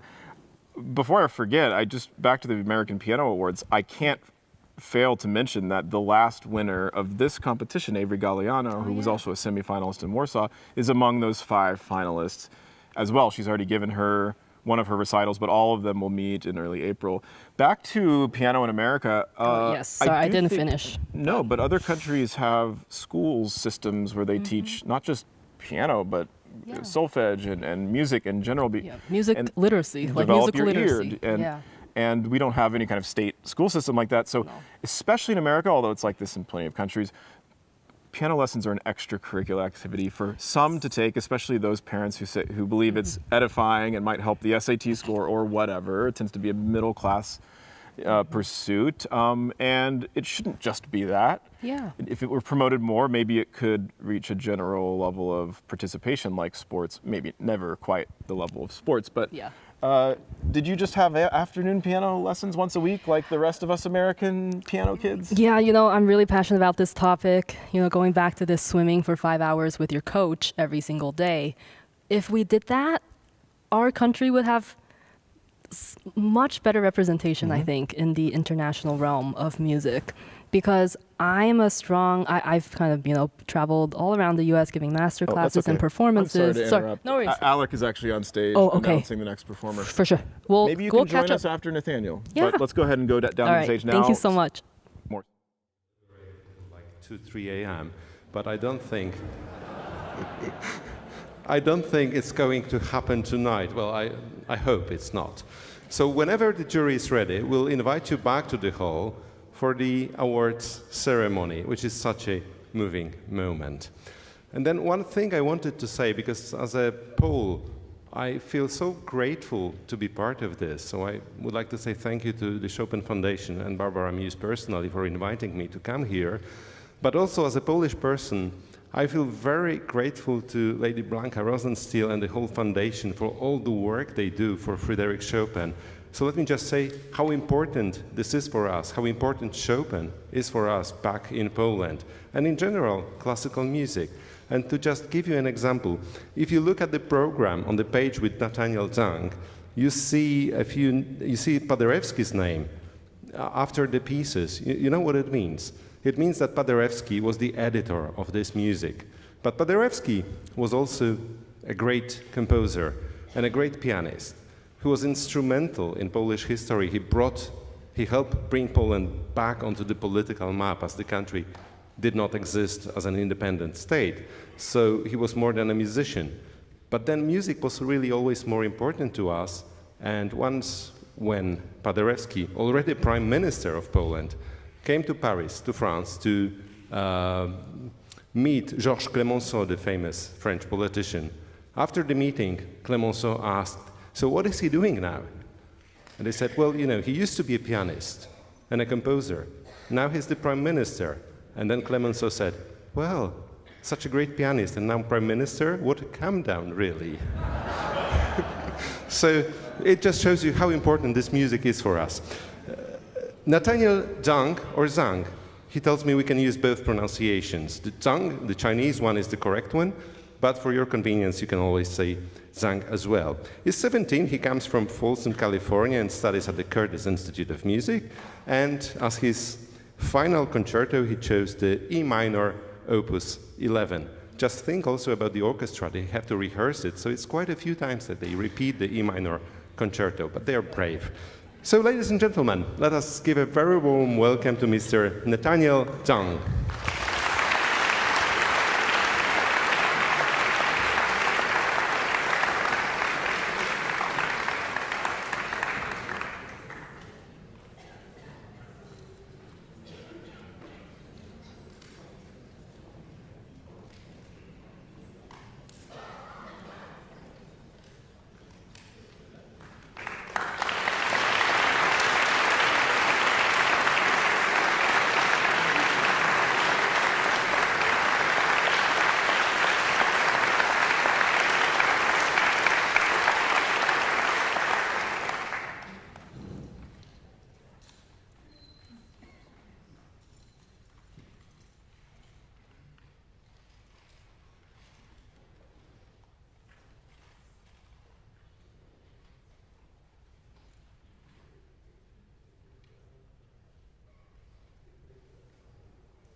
And now we wait.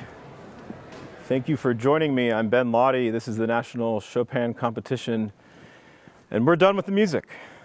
At this point, all 6 finalists have given their final round performances. Polonaise-Fantaisie, followed by one of the 2 Chopin concertos. We just heard Nathaniel Zhang give a absolutely thrilling performance of the E minor. He really brought the house down, I thought.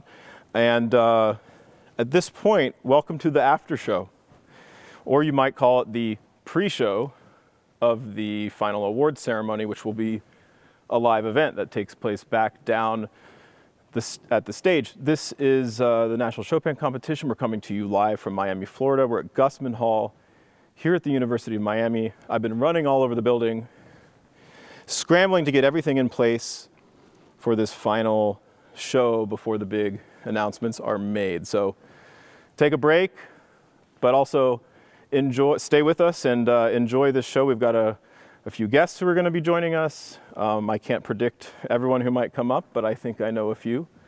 And we'll be looking at a few interesting pieces of information about the Chopin competition that you might not have known. But let's begin by just reminding ourselves of our 6 finalists. Yesterday we heard William Guh, Angeline Ma, and Anthony Ratanoff perform.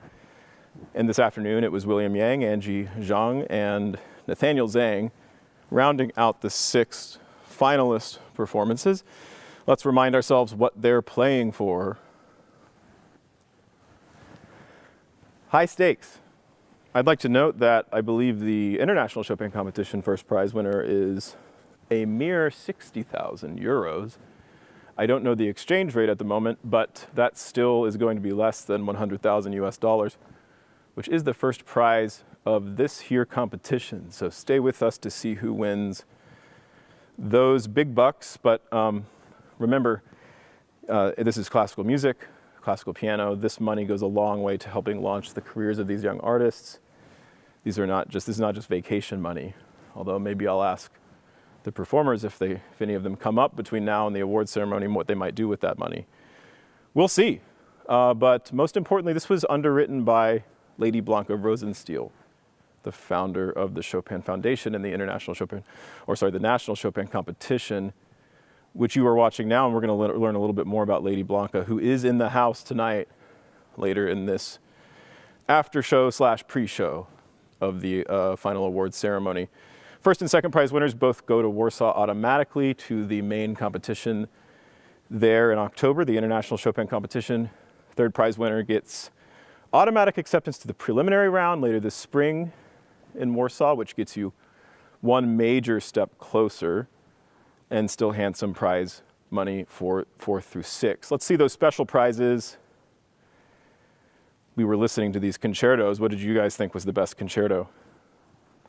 There's also Best Sonata, but Best Mazurka. Those were played in the semifinal rounds, and Best Polonaise played in the quarterfinal rounds. And as far as I understand it, there's no Best Polonaise-Fantaisie, but maybe I'm mistaken. Maybe that's a award that does exist. And then our semifinalists who didn't make the finals also get a cash award. Let's go ahead and move to the next slide so we can see the 8 jury members who are currently finalizing their scores.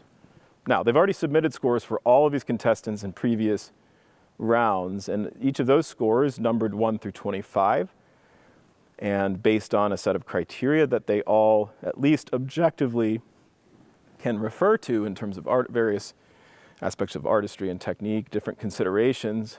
They have written those down so that they can try to keep the jury more or less on the same page in terms of how they're scaling things. But even if there is a jury member who ends up giving an outlier score for whatever reason, these things are averaged out in an interesting, innovative algorithm that actually Kevin Kinner has helped to innovate.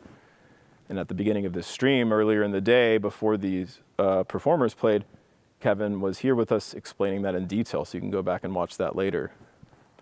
But we have Kevin Kinner, who's the jury chair. We met him earlier. Ning An, who was on the program here a few days ago, as was Rachel Naomi Kudo. And Ning An himself was the first prize winner of the National Chopin Competition in the year 2000. Rachel Naomi Kudo has, been a laureate and won many international competitions, and she was a medalist multiple times here in Miami. Robert McDonald, Juilliard professor, and one of the most prolific studios of the past couple decades. Many competition winners have gone through his studio, both at Juilliard and Curtis. And he was also the teacher of Kate Liu, who's sort of the patron saint of this competition. She keeps coming up, and she's been an inspiration to many competitors. John Nakamatsu was the first prize winner here in 1995, and also most notably the grand prize winner of the Van Cliburn competition 1997. He's professor at San Francisco Conservatory now, and we also had him on the show. Eva Pawlowska is an incredible concert pianist, Chopinist, Bacchian extraordinaire, and the Mazurka Prize winner and a medalist at the 1980 Chopin Competition, International Competition. Katarzyna Popova-Zdroń was the medalist in 1975, and maybe also won a special award there. I don't have that in front of me, but she's been a prolific teacher and member of the jury in Warsaw many times in recent years, as was Dina Jaffe, silver medalist of the 1975 International Chopin Competition. Again, prolific teacher and pianist. And it's with great regret, of course, Garrick Olson, we've mentioned, had to withdraw from the competition jury due to medical advice not to fly and focus on recovery. But I'm in touch with him, and he's been doing his best to follow the competition. So we look forward to resuming the Chopin podcast. We've got a few episodes left if you've been following that. And maybe we'll even have one of these talented young pianists on the program when we resume that. Okay, well, we're still waiting backstage. I've got my cool headset on here, and let's see, how do I look? Do I look tired? Some of you said that I'm tired. Well, guess what? You're right, I'm tired. But it's that good kind of tired, running on the adrenaline. And I'm seeing lots of all caps opinions from different folks in the chat. Thank you all who are watching now. I see there's still a very sizable viewership, it may be even increasing. So if you're just joining us, welcome to the National Chopin Competition. You missed all the playing, but it's all archived here on the Chopin Foundation YouTube channel. If you haven't, make sure to like this stream, like all the other streams that have been going on recently on the channel, and of course, subscribe. And that little bell, you know what it does? If you ring that bell, you click the bell, then whenever there's new content that comes out on the Chopin Foundation channel, you will be notified about it. And if I have anything to do with it, lots of the individual performances and some of the individual rounds or recitals from specific performers will be posted as separate videos here on the Chopin Foundation channel. So when your favorite performer or performance comes up, you want to make sure you're notified so you can go there and leave a very nice comment in the comments section. But in general, I'm so proud of those who've partaken in the chat. We did a poll the other day, and we found that 51% of the viewers, at least a few nights ago, out of the 1,200 watching at that time who took the poll, 51% were Gen Z. That means born roughly between 1997 and 2011 or 12 or so. So, they're about between 12 and 27 years old. Let's say about 20% millennial, that's me, represent 1981 to 1997 birth dates. There are maybe 15% or so Gen X, 1965 to 1981, and then the category boomers and beyond, at least for the live stream viewers here, was around 10 or 11%. I'm assuming that similar numbers are holding each night, but maybe these final rounds brought in more of you elder, wise boomers and Gen X. I shouldn't call Gen X elders. They'll punish me for it, won't you? I'm getting to be an elder myself, especially around these incredible young people, some of whom I hope can join us, but they're busy being famous and probably being mobbed by all their adoring fans. It was a packed house tonight. You heard the audience. Sometimes you heard the audience when you didn't want to hear the audience, but you really heard them at the end. You can tell how much energy and excitement there is for these performers. So it was really wonderful to hear that and see that. I'm going to spend a little bit of time now, if you're joining us, talking about a very special woman, the brains behind the National Chopin Competition. And if we could go ahead and take a look at Lady Blanca Rosenstiel, pictured here in 1975, when she was at the youthful age of 47 or so. She's pictured here with Dean Kramer, actually the first winner, I believe, of this competition and a medalist in Warsaw the same year. Ian Hobson, last time I checked, although I might be dating myself here, was a professor of Illinois at the University of Illinois, Urbana-Champaign. Am I saying that right? And Gustavo Panzoa. So these are medalists from that competition with Lady Blanca, and that was that inaugural event. A couple years later, she established the Chopin Foundation. And let's keep it on this slide. Don't change, because I have some interesting facts about Lady Blanca. She was born in Warsaw in 1928, and she had a wonderful early childhood until the Germans invaded. Her father and older brother were brought to concentration camps, and her father was murdered there. She had a lot to endure and overcome as a young person, as many who were born in Warsaw at the time had to endure. She and her brother and mother were forced into a German labor camp. After liberation, she worked for the Bureau of Misplaced Persons. She settled with her family in Belgium in the period after the war, where she studied art, became a model and a cabaret singer, touring all over Europe. She immigrated to the US in the late 50s. She married Louis Rosenstiel, one of the wealthiest men in the US at the time and head of the Henle Enterprises at the University of Miami, and has a Rosenstiel School of Marine and Atmospheric Sciences on Key Biscayne. So her husband, Louis Rosenstiel, important figure. Lady Blanca became a philanthropist and supporter of arts in Miami in the decades that followed that, including the ballet and Florida Grand Opera. She started the first Miami Film Festival.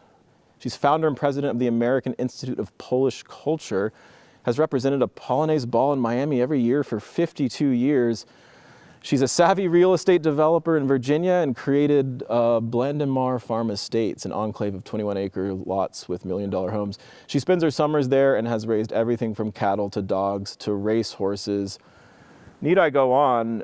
Incredibly remarkable woman, and now a nonagenarian who is in our midst tonight. I hope to finally meet her. I've heard all about her. Again, who is this woman? Well, she's the founder of this competition you're watching, and the president of the Chopin Foundation, which presents this wonderful event. And I'm told by my boss, Barbara Muse, by the way, who we met the other day in a very wonderful Penn and Teller sort of act with me a couple days ago on the program. Barbara says that Blanca is funny, charming, intelligent, and opinionated. She's also Barbara's boss, and that makes Blanca Rosenstiel my grand boss. So it's really an honor to have her here tonight so she can see what she has built. Now let's go to the next slide. That bust of Chopin you've been seeing floating on stage here at the National Chopin Competition, well, guess what? Lady Blanca made that too. Okay, so what hasn't she done? She was born in 1928. If my memory serves me right, I think that was the same year Martin Luther King was born, just to give you some perspective on that. But Lady Blanca is clearly an artist in her own rank. That is an incredible bust. And there's also a bust of Maurice Gusman, for whom this hall is named here at the University of Miami. So it's Lady Blanca or bust, if you ask me. Some kind of pun in there. In any case, if we look at the next slide, we can see Lady Blanca right there, and a URL that you might be interested in visiting. If you've been enjoying the programs this week and loving the music that you've heard made and want to support this incredible organization, the Chopin Foundation of the United States, it's a small team. Sometimes it feels like it's just Barbara Muse, a one-woman show, but we also are lucky to have a couple other Chopin Foundation staff members who are also assisting with this particular competition. But in the 5 years in between, with all the events they put on, the scholarships that they promote, the concerts that they host, and the general promotion of Chopin's music for all, which is their mission, Barbara is the brains behind it, and Lady Blanca is the one who sort of started it all. So anything you give to this organization goes right back into that process of promoting young classical musicians in the United States and promoting Chopin's music. Here in America and abroad, we have folks watching from all over. I've been in touch with some as far as Warsaw, in fact, but I'm sure we're getting viewers in many countries around the world. I'll have to look up the stats on YouTube to know for sure. In any case, this is an important organization, and I really have had the pleasure to be partnering with them over the past few months in producing the Chopin podcast and also gearing up for this here event. So we can go ahead and bring it back to me. I haven't been joined by any performers yet. Again, I can't predict what they're doing right now. I've got the headset on, A, because I want to look cool. Or is it cool to look like you work in a call center? I don't know. I'm thinking air traffic controller here. In any case, I don't quite have the visibility of an air traffic controller, but I can see into the future, and I know that there will be an awards ceremony in the not too distant future, sometime this evening. Will it be in 30 minutes? Will it be in 5 minutes? I doubt it. Will it be in an hour? I don't know, but I'm going to keep you here entertained for as long as I have to. And so I've invited as many of the performers who want to come join us. But I thought while we wait, we can honor all of the performers who entered this competition in order of appearance. So why don't we start with slide 1, and we're going to just walk through, take a trip down memory lane and see the great young performers, the 23 of whom entered this competition, because it really is a great accomplishment just to get here and to have all of this Chopin in your fingers and to perform and play your heart out. So let's go ahead and take a look at the first slide. Who remembers Paul G? Not hard to remember him. We just heard him a couple days ago. He was a semifinalist, and I definitely noticed many of you in the chat rooting for Paul, and I've gotten to know Paul a little bit, and he's an incredible young man, 20 years old at Yale University, and he's a philosopher, he's a poet at the piano, and one of many remarkable young people that we'll meet moving forward. So last weekend we heard Paul, and if you remember, he was the very first to go, and then after Paul came Tim Jones, my man, fellow Austinite. Some say when he grows a beard out and wears glasses, he looks a little like me. He was a distinguished quarterfinalist, had lots of fans. We had some excellent interviews. He's a student at the University of Texas at Austin, where he's been for a while, graduate student there, studying with Anton Nell, and it was really great to meet him, and I'm rooting for him in all of his future endeavors. Tim Jones fan club, let's hear ya in the chat. After Tim, last weekend, we heard Andrew Hyung-do Kim, probably one of the coolest stories.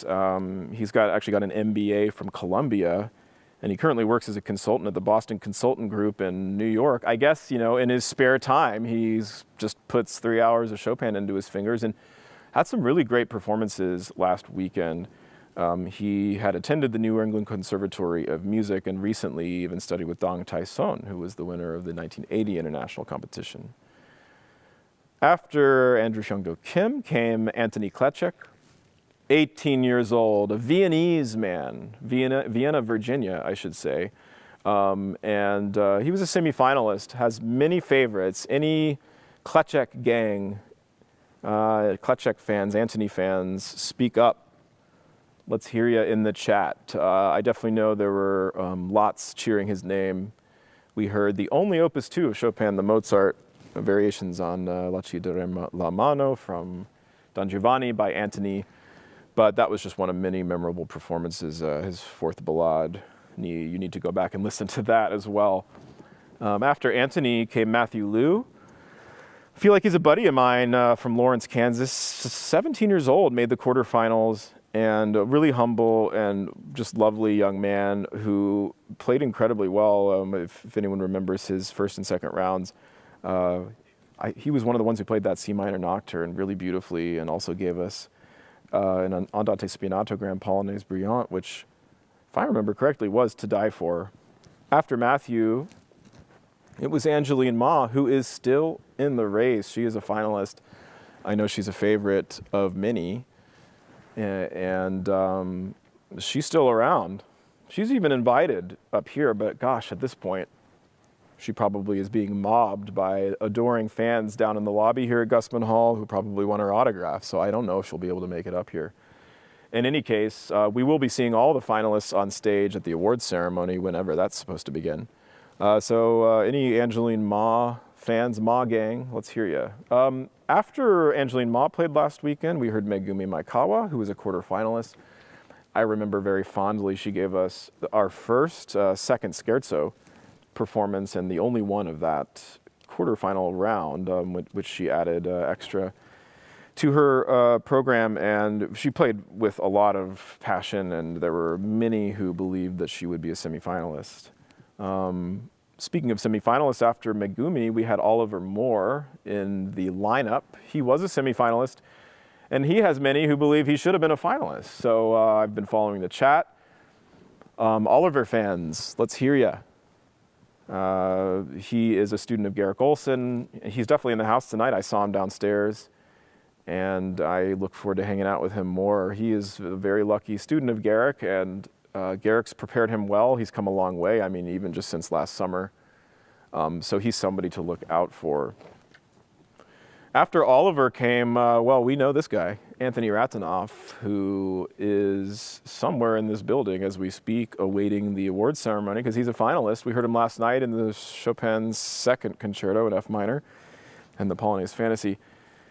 Student at the Juilliard School, winner of and laureate at many recent international competitions, and you can tell he's a seasoned pro.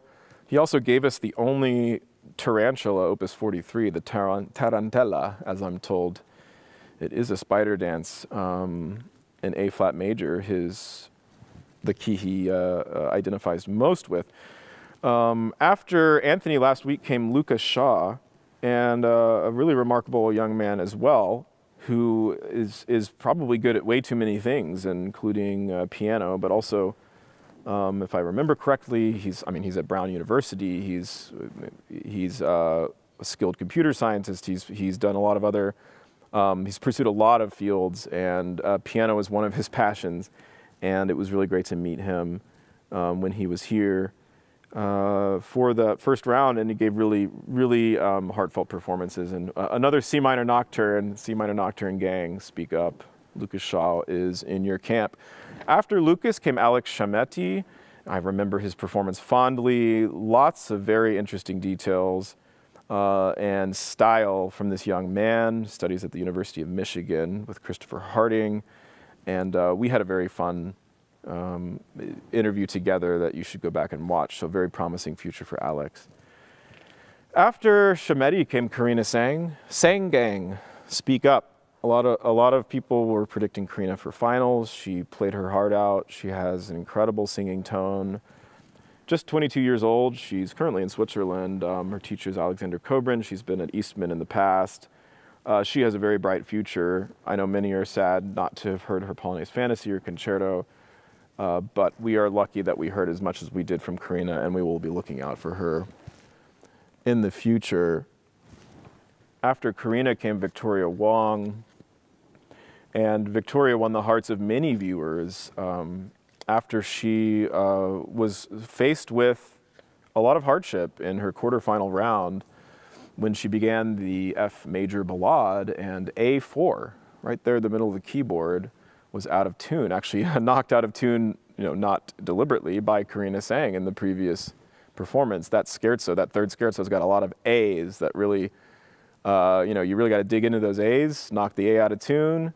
Unfortunately, the tuning wasn't done before Victoria. For whatever reason, we weren't able to get that piano in shape for her, so she had to play a 45, 50-minute performance under duress, and did so valiantly, despite a one moment in the Polonaise, in the Fantaisie, in F minor, Opus 49, which she came back from like a hero. And I was with her when she found out that she made the semifinals, despite what she had been through, and it was just an incredibly emotional moment. We were on an elevator with Oliver Moore, who also made the semis, and needless to say, Victoria was beside herself. It was really moving, and I was lucky to witness it. After Victoria last week came Emily Wu, who was also a favorite of many who were watching at home, plays extremely fluidly and beautifully, and only 21 years old, a student at the Colburn School, was studying with Fabio Bedini, and has a really bright future, and I look forward to hearing more from her. After Emily last week in the lineup came Natasha Wu, who did make the quarterfinals and gave us some amazing performances. I remember her C-sharp minor etude, opus 10 number 4. She also had a first round that included the thirds etude, a really incredible, intimidating thirds etude performance. So Natasha was really wonderful to hear her performances at the competition. After Natasha, we heard Madison Yan. She's a student here in Miami, only 20 years old, and hails from Palm Beach. And she was a semifinalist, so we got to hear the Rondo à la Mazur. They not often played opus 5 of Chopin, as well as the mazurkas and the second sonata, one of 4 B-flat minor sonatas. And we got to have a few interviews with her. We found out that she's a great dancer and also a martial artist. She specializes in Taekwondo, and she really brings that sort of poise and concentration to the piano, and also, I don't know, I'd say dexterity too. So Madison Yan, someone to look out for in the future. After Madison was William Yang. Yang Gang, speak up. He is a finalist, and he just played earlier this afternoon the second concerto of Chopin, as well as the Polonaise-Fantaisie. And Yang absolutely not only has a bright future, but he might have a bright evening because he's still a contender. So we'll be looking out for William, and very excited to see the results. If you're just joining us, the National Chopin Competition, we're going through all 23 contestants as we kill time, so to speak, waiting for the awards ceremony, which may come soon, may come later, I don't know. I've invited various pianists to come join me, and I might send a text right now. But you know, I suspect that they're busy, and the fact that I've gotten so many visitors throughout the week is, I can't complain. You know, if they want to take a moment to themselves before this very nerve-wracking final award ceremony. So if you're just tuning in, we are just going through the performers and reminding ourselves what an accomplishment it is just to be here. After William Yang played, we actually have a couple finalists in a row here. Angie Zhang, who we heard today as well. In fact, we're going to see all 3 of our performers today, since they happen to be 3 names in a row in the alphabet that also made the finals. Angie, just really, I keep telling her, she plays with a singing line. She plays with a maturity and a breadth, sense of pace and tone and inner voices. She's just at will drawing lines throughout the Chopin pieces she plays and showing us the incredible polyphony in them. That's the mark of an intelligent musician, and you might not know this, but earlier she revealed that she was quite the tennis player herself. She grew up in the Pacific Northwest. Sports were a thing.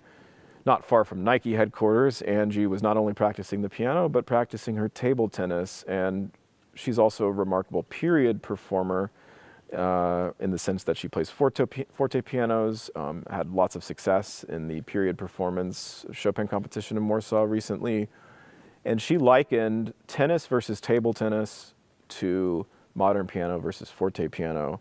One of the best sports music comps we've heard all week, and boy, have we been trying to put those comps out there. Speaking of sports and music, let's look at the next competitor. Zhang Gang, speak up. Nathaniel just performed and brought the house down with the E minor concerto at quite the brisk pace, but not too fast at all, filled with passion and yearning, and just, I can't wait to see him again and give him a high five, maybe a fist bump. There's some in the chat who liken him to the LeBron James of piano. Well, we'll see if the jury has anything to say about that tonight. I'm not sure if there's any special awards for the LeBron James of piano, but maybe we can commission one from viewers at home. Who wants to start a GoFundMe for the LeBron James of Piano Award? Don't actually do that, guys. I mean, I feel like some of you might be itching too. But anyway, Zhang Gang, say hello. After Nathaniel, we circled back to towards the beginning of the alphabet with none other than Raul Canosa. Let's hear it for Raul's many fans who are watching this.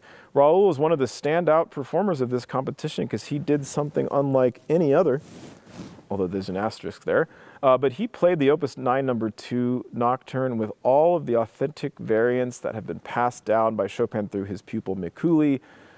Incredible ornaments that he wasn't just playing literally, but actually sort of spun them off into his own Raul inventions. So we heard an Opus 9 No. 2 like no other, and that's absolutely going to be a standalone performance that I cut for this channel. Make sure you're liked and subscribed and ring the bell so you get a notification whenever I end up helping to post Raul's performance of that. Could be a model that inspires musicians in Warsaw later this year, and maybe Raul himself might try his hand at that. Any competitor in the National Chopin Competition can still apply to the preliminary round and try to get in and make it the conventional route. This competition gives you a fast track to Warsaw if you are the top 2 winners, but anyone can keep practicing and submit their recordings. So Raul was an incredible quarterfinalist and one of the great interviews.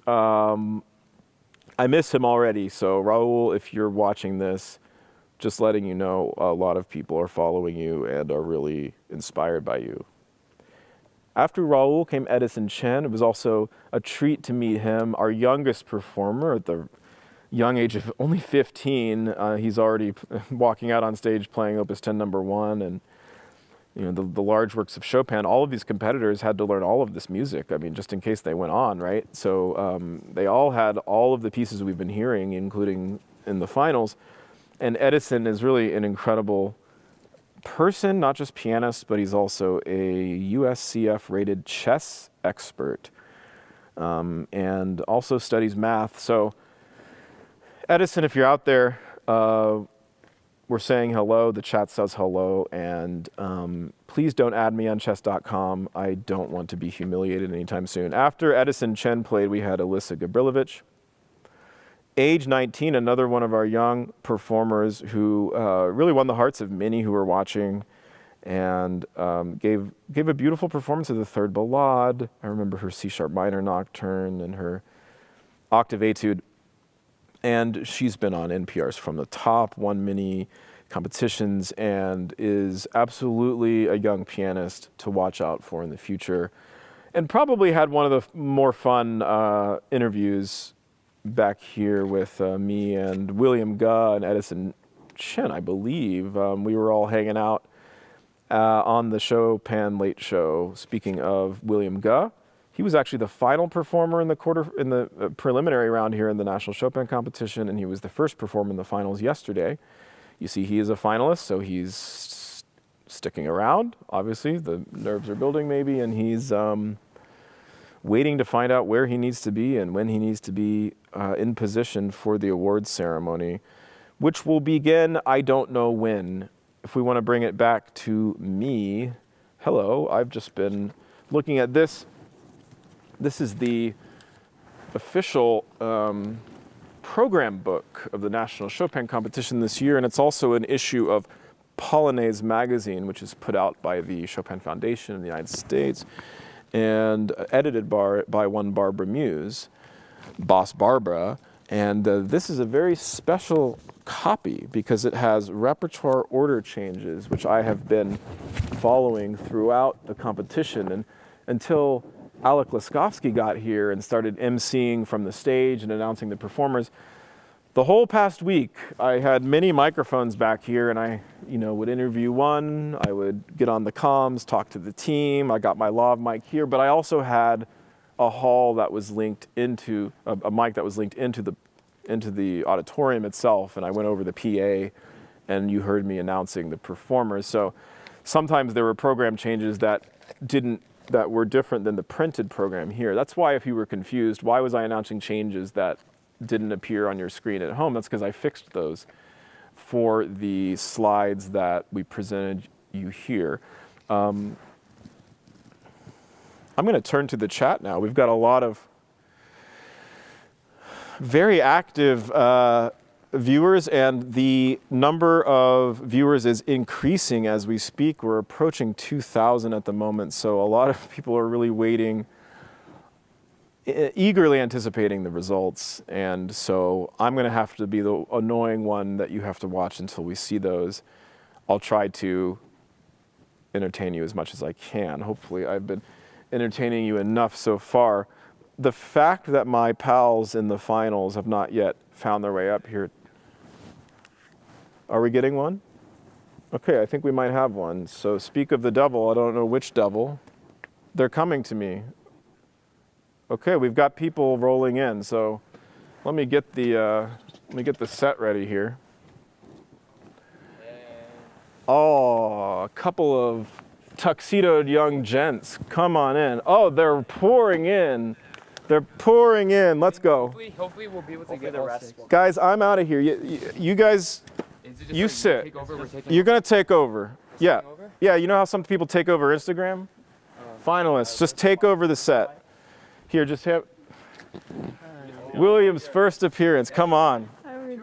All right, I don't know how we're going to do it, but let's go on the knees so they can hear me. They don't need to see me. They've seen enough of me. Is this the working mic? Yes, so you're going to have to. We're going to pass it around. Okay, William, go ahead and have a seat. You're the man of the hour in the sense that. Where's Angie? I was making his live You stream. can get another mic? Okay, we're going to get another mic. Wait, William, not have in a seat. frame. Have a seat. This is the frame. Please have a seat. Oh, God. You William, good sit down on there? the chair. Yeah, You sit on have the chair. You're the one who's been missing this entire time. We got one coming though. I'll let her sit. All right. Well, this is unprecedented. I have Hello, to say. everyone. Great, come in. You're All right, cut off. Anthony. I don't know if you noticed, but we're only seeing you from the lips up. So maybe I'm if so sorry. No, you're good. you want to go down on him a little bit there. I don't know where to move. It's okay. It's okay. Well, this is really fantastic. So I'm glad I can be off screen finally. Get the In real. fact, get Ben, the we real have some talent. questions for you. Oh boy. You're the one getting interviewed today. You Oh, are all right. getting interviewed today. You know what? I can stand creepily behind this and just sort of peek my head out. Ben, which concerto would you have played? And why? I actually have a lav, so that's going to be the interview mic, and they're going to bring another mic for us. Ben, which concerto I would would you have played the play? F minor because it's shorter. It doesn't have those like double note things, but it does have that part that's like yada da da da da da da da da da da yada da da da. You know that part where you got to throw the hand a bit. You do. Give it Yeah, a little that's- toss. I don't like that was the one place when I was practicing it, first movement. I think it's exposition somewhere. That for me is I found that technically challenging, but then I heard you two guys play it. I have a lav mic. When I heard William and Anthony play it, I was like, oh, they're just singing it out. Like they just sort of let the hand float. Anthony, you know which part I'm talking about? I do. Did It's you guys in have the to practice concluding that? section of each Yes. thematic section of So I the was first movement. practicing this piece at one point, and that was one of the passages which deterred me. Yeah, it's So- just a little flick. You flick it. Da-dum, ba-da-dum. Show the camera. Oh, no, it's trade secret. William, William, do you have any tricks for that spot? I don't even know how to play this piece. William, speak. Say that again. I hope that didn't catch.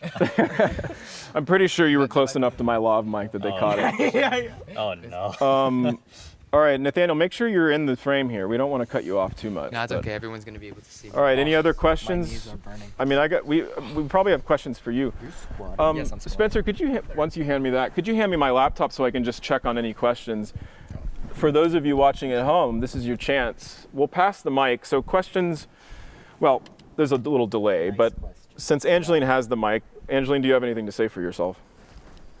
Am I like on trial right now? A little bit. There is a jury that's Oh, right. deciding your fate. Yeah. Maybe what I'll ask is everyone more, okay, so I'm going to pass the mics around. Tell us if you're more relieved or more anxious, because you could go either way. You could be relieved that you're done. you could be anxious about the results. So give me a percentage. What percentage relieved? What percentage anxious? It's got to add up to 100. Angeline will go first. I'm feeling like zero anxiety right now to the point where it's like making me anxious, but I'm sure it'll go up with the next hour. So that means 0% anxiety, 100% relief. It's actually, I would say if it's like negative 100, if it's like a spectrum, I'm right in the middle. I feel absolutely nothing. Wow, she feels nothing. Yes. I mean, you got to be drained for sure. William, where are you on the anxiousness versus relief? I'm sorry, William Yang. Oh, you're good. No, I agree with that. I'm like apathetic at this point. Just we've got apathy, we've got nothingness. I mean, does it have something to do with playing 3 hours of Chopin and practicing every day and being completely on the entire time? I mean, I can't complain about that, right? Yeah, absolutely. You can't just be like, oh, look at me, my life sucks. I play Chopin every day. No, I mean, like, it's been terrible. No, this guy. I love the floating. No, it's a privilege, of course. The floating head of Anthony speaks. But yeah, if you have some other thoughts, you can share. Yeah. What about, let's pass it to I don't even know who's next in line. I guess it's Nathaniel. Nathaniel, where are you on I guess anxiousness and relief aren't actually a dichotomy. True. But just play along. I mean, what percentages I would agree, like pretty much exclusively apathy, like 100% relief. Apathy was not one of my I think, I'm just yes, Curtis education. But I think for me, I'm just relieved to not hopefully have to play so much Chopin for the next while. Well, you better hope you don't win, son, because no, actually, we heard from Ning An, who, when he won this in 2000, he had to play exclusively Chopin as part of the contract as a winner all the way to Warsaw and was burned out. That's different now. You guys don't, if you win and you get a tour, you don't have to just play Chopin. You can do other things. What about you, William Ga? I don't know. I think because it's been a while, I feel, since I've played. I think my sense of time is all screwed up. Like, the past week felt like 3 years. I don't know if it's the same for you guys, but I think I've had enough Chopin for at least this month. And yeah, I wouldn't say apathy, but I'd definitely say it's like a sense of nothingness, like you've ascended. All right, so on the scale of eagerness or anxiety to relief, everybody feels nothing, and no, they're totally drained. And I guess who's down there? Oh, it's the floating head of Anthony Ratanoff. So what is your answer to this question, which I'm not even going to ask in my original way anymore, since Hey, yo. My answer. double fisting over down there with the mic, so. My answer to this question is the answer yes. Yes, Yes, that's a good answer. all of the above. Mm-hmm. I mean, I'm feeling anxious, but also kind of numb. Look at the camera, because that's where your adoring fans are. Everyone look at the camera. Always hate this period when we're waiting for results, because it's always much more drawn out than it should be. And they don't realize the toll that it takes on us, I think. I think a nice email would be nice, but that's not what we're getting tonight. Yeah, it's been a really difficult week, and I'm very grateful to have made it through alongside some fantastic, extremely talented colleagues. So it's been really, really wonderful in some ways, and it'll be over soon. Well, you hear that at home, as you've been enjoying your weeks all week. It hasn't just been fun over here. This is hard work. Is it more emotionally or more physically draining? Anyone with a mic answer, or is it just some equal? Both. The answer is yes, again. I do have questions for individuals. We'll start with Angeline. Which of the two Brahms concertos is your favorite, since you have goated Mr. Brahms while at the Chopin competition, mind you? Sorry. I think when I first started listening, the B flat was, actually, no, I started out really loving the D minor. Sorry. And then my friend was like, dude, you have to actually listen to B flat, because if it's not your favorite, then you don't get it. So I listened to Fleischer's. Wait, was it Fleischer's? Okay. And then I was like, yeah, okay, this is the best work ever composed. And last year I was re-listening to Radu Lupu's performance of it with the FRSO of the D minor. And then I was like, okay, this is the greatest work ever. And now I'm about to start the D minor. So right now it's the D minor, but it might go back to the B flat. Do you play the B flat? I've read through it a couple of times. I've like accompanied or collaborated a few times. So yeah. Well, could I request I'm rooting for all of you equally, of course. If you happen to be the one who makes it to Warsaw and also wins Warsaw and you get a DG contract, how about both Brahms concertos as your first recording? That's Are we all in agreement on that?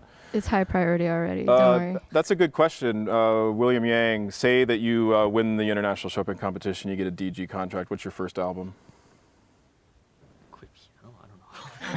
What'd you say? Nothing. This is being live streamed. Oh no. Intrusive thoughts. Well, who besides Chopin? Who's one of your favorites? I think Scriabin for sure. Yeah.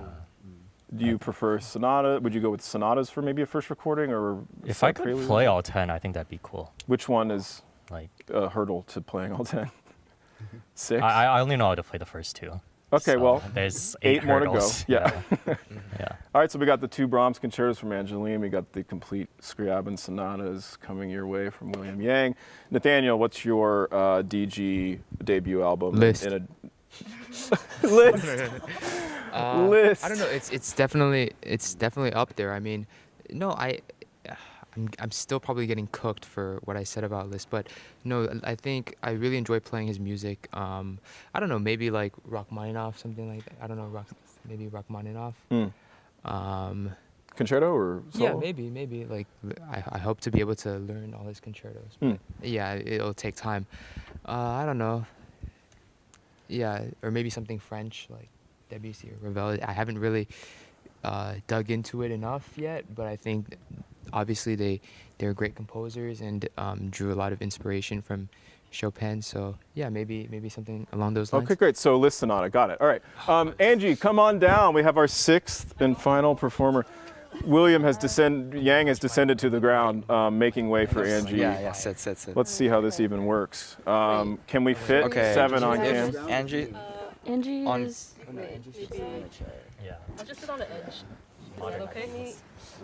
Oh, you want to switch it? Sure. Wait, what if we push this to the center and then... Just to update you all who are joining us, this is the National Chopin Competition. We're coming to you live from Miami, Anthony, Florida, here at the Frost School of Music, the University of Miami. Sit. And then we're all sitting here waiting into position. I would say anxiously, but it's apparently no one here is anxious. They all feel nothing. They're bundles of apathy, except for Anthony, who's very anxious and tired. But we all want to know the results, or maybe some of them don't. I don't know what they're feeling because they feel nothing. But we're all here except Yang. Well, he was so gracious to give up his seat, and now his head is an orb that is floating in the lower part of the screen. Yeah, if there's anything I can do to help, I don't know. Maybe just come back my way. Yeah, you can lean on me.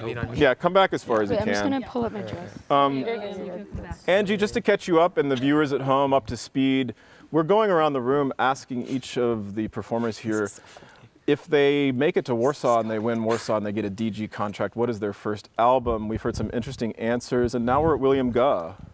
I think Nathan stole my answer with Rachmaninoff and like French composers. Rachmaninoff what?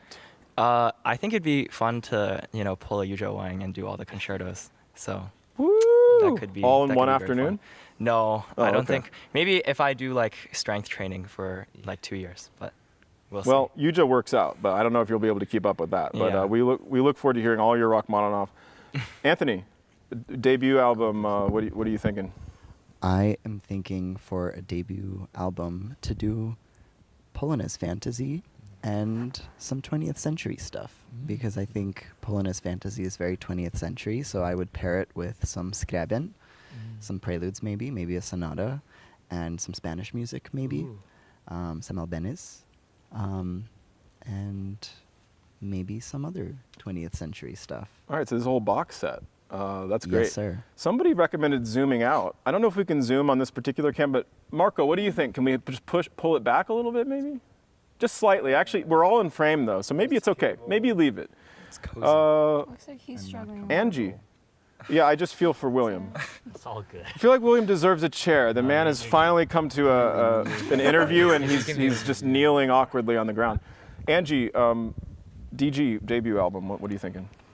Yeah, I'm also thinking kind of like a mishmash of stuff. I mean, I definitely want a Clementi sonata because I'm all for those. On both modern piano and forte piano, they work very well. So Clementi fans, shout out in the chat, please. Yes, we're actually, not talking about sonatinas. We're talking about the sonatas. A lot of them actually sound a lot like what Beethoven did after him. So he's really like the first Beethoven. That's right. And also, yes. I want to point out that when Vladimir Horowitz was on his 12-year hiatus from the stage, he recorded a bunch of Clementi sonatas, and they are dope. Very dope. AF.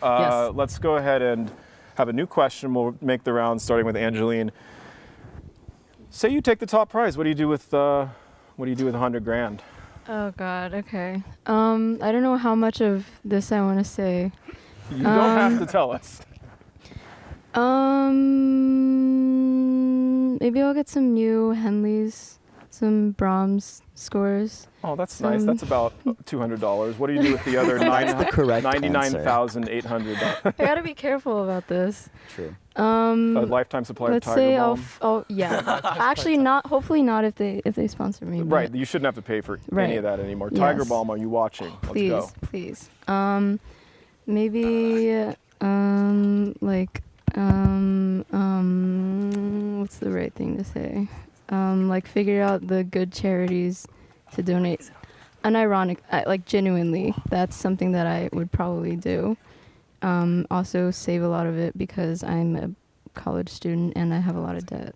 I think saving is wise, but also charity. I think when it's time and you've taken care of yourself first, that's very generous and wise. Nathaniel, 100K. Maybe investing in like crypto or something. I don't know. I have no idea. Well, you got 3 mics. Everyone heard you loud and clear. We've got a crypto investor in our midst if he wins. By the way, Nathaniel, we heard some in the chat because we were wondering who was the LeBron of piano, but after your concerto, a few voted you are the LeBron of piano. Okay. That's absolutely blasphemous. There's only one LeBron. There will forever only be one LeBron. There's only one nation. That is true. But LeBron is the undisputed GOAT. You know, nobody even comes close. It's unfair to make any comparison. You know, I hope if I work really, really, really hard, I can like sniff like a fraction of his greatness. Pause. But sorry, this is unhinged. This is absolutely unhinged. But are you cooked right now? I'm cooked. Yes, I'm. You just played, by the way. Congratulations. I didn't get to interview you by yourself, but that was fantastic. But I mean, there's no LeBron of piano, like I said before. But we're waiting. We're waiting for one. She's the closest. Yeah. Well, no, we decided Martha was MJ, but there's reasoning behind that. We'll have to come back to it. Speaking of sports music comps, I heard from Angie earlier that was a tennis player, and she pointed out an incredible comparison between tennis is to the modern piano as ping pong is to the period instruments. I think there's a couple table tennis players in here. William Yang, you play ping pong, if I understand correctly? Let's hear. Okay, what do you think, you or Angie, if you guys played against each other? We'd have to stage this. I think in ping pong, I think like if you don't have formal training, it's difficult for you to beat me. I took lessons when I was a kid. Oh, so, Angie, those are fighting words. I also took lessons as a kid. From a woman who was on the Chinese Olympic team. Nice. But it just so happened she lived quite close to where I lived. All right, well, the National Chopin Ping Pong Foundation will be sponsoring a one-time event. It's a little bit like Tyson versus Logan Paul, except it's going to be William Yang and Angie Zhang in a ping pong duel for the ages. Also, me and William, seemingly we both like sneakers. Like he's wearing Air Maxes, which I have. I have one pair. You have like 50. Oh yeah, but we both came with green Nike shoes. Yeah, yours are very to the nice. competition. William, are you a T-Wolves fan? I don't from really Minnesota. watch basketball except for the playoffs. Well, and yeah, They've been making it. We'll see if they nice. get back there. Very But, nice, very nice. Good. They're a little mid, but hey, Russell Westbrook might save them. Hey, William Guh, what would you do with 100K? Oh, pay my debt. Oh, that's right. No, but how about a different answer now that you've thought a little bit more about it? Well, my serious answer back then was to, like Angeline said, college is expensive. But if we want to get a little bit more fun with it, I'd probably buy myself a nice cover for my piano, like a fluffy one. I don't know. I just, because my teacher has a really nice, one of my old teachers has a really nice cover on her piano, and I thought it was pretty cool. So Does everyone hear how like humble and selfless these young pianists are? They're talking about getting 6 figures of money all at once, and they're talking about like the sweetest things, talking about giving it away. Well, we haven't heard from Anthony yet, but they're talking about buying, scores and covers for their pianos and paying off their student debt. Anthony, 6 figures. Well, as you probably would have guessed, it'll all go to red underwear of the highest silk quality. What shade of red? Is it like a crimson? Whatever red you imagine, I'll get all of them. How do you know what I've been imagining? But realistically, I think savings, and also maybe a few nice perfumes, maybe a new suit. No one would buy a piano? Me. Oh, okay. We have. Oh, I would get an upright for my apartment in New York. William, 100K. What's up? William Yang. Look up at the camera. They want to see you. There you go. No, I think the realistic answer is get out of debt. Yeah. Yeah. Yeah. Hey, guess what, everyone watching? Piano doesn't make you any money usually. Just sitting around learning Chopin all day long. It's not like every key you press is another Bitcoin or something that's they should change it to be like, yeah, if someone can invent a piano that like every time we play a right note, we get, 1 cent, these people would be millionaires that we're sitting amongst. So yeah, guess what? School is expensive and we're all millennial and Gen Z. So support us. Yeah, Angie. I have a question. Did anyone over the past week think about Squid Games? I haven't watched it yet, but I'm definitely gonna binge it once okay. it's over. Yeah. I was gonna ask, I can imagine the piggy bank, with the cash. Ooh, the piggy bank. I haven't seen the And also obviously the show is crazy. We're not like that at all. We're the opposite of what happens in Squid Games. Oh wait, no. I mean, But- me and it's a funny coincidence because me and Will the other night before the finals began, we got hot pot and we were talking, and we were like, what if all 6 of us just decided to split all the money, even in Squid Game, but we all just quit and then just get on. Nah, but that didn't happen in Squid Games. I wanted that to happen. Should we talk about spoiler alerts here? No, I haven't watched okay? it, so I don't know. But isn't it an option though? No, they can choose to leave. Yeah, they can choose to leave, end the right? game. Yes, but and they it don't had get to be any- a majority vote, and every time it didn't end up being majority. Is the are piano competitions more like Squid Game or more like, I don't know, Survivor? The Hunger Games. Hunger Games. Yeah, but Hunger Games, you get to move. I feel like I've just been sitting for the last week. Well, you need to get on one of those Vanessa Carlton pianos and ride around the city while you're playing. Still, no one is. The Vanessa Carlton references are flying over everyone's head. Angela, let's go. Oh, what are you doing? What is that? That was a fist bump. You shook my fist bump. Anyway, making her way downtown, walking fast, et cetera, et cetera. Check out Vanessa Carlton, 2003. That was my high school experience, and one of those songs I learned how to play on the piano to impress girls. It didn't work. Anyway, moving forward. You guys must be tired. You're not obligated to stay here. Temperature check. Should we just chill a little bit more, see if there's any audience questions? Maybe could I get any update from downstairs? Could you just check in? Because if it's anytime soon, I want to make sure that you guys have a break. Oh wait, Ben, real quick. Yeah.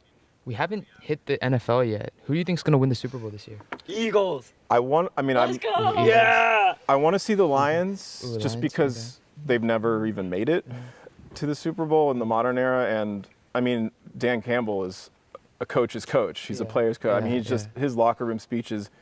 I want a Dan Campbell to give me a pep talk before I go on and play Chopin, but we'll see. I got to see a live NFL game on Christmas Day. Yeah, I saw the Ravens play the Houston Texans. Wow. So Lamar is awesome. I mean, they might have a chance. We'll see. NFL fans, there's 2,200 people watching. There's at least 6 people here who watch football. Hey, All right, we are losing a couple. Okay, hot take. That's totally understandable. I think guys the are Buccaneers welcome are going to to- win the Super Bowl. Nah. Tampa Bay Buccaneers are going to win the You Super think Bowl. Bucks are going to just come out of nowhere and do it? Yeah, Baker Mayfield is going to win the Super Bowl.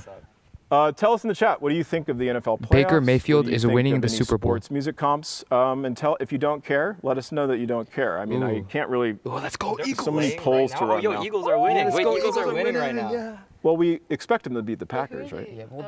Yeah. Light work, light Oh, work, Eagles light work, just light work, won. light work. Okay, Eagles. So are you a Philly man?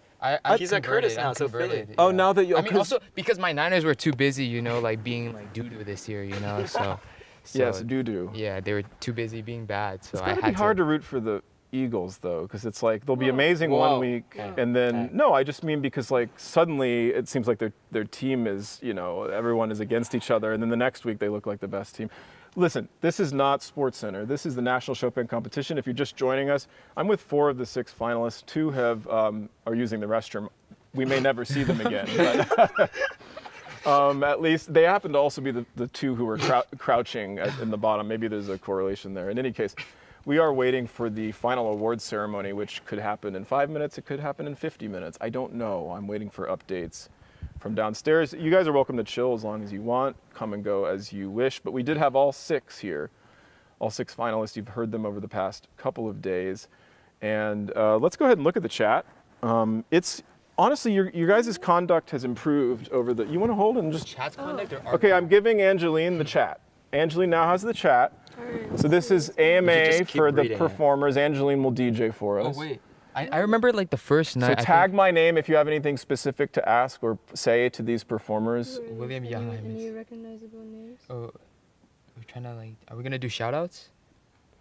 Angeline, say hi to.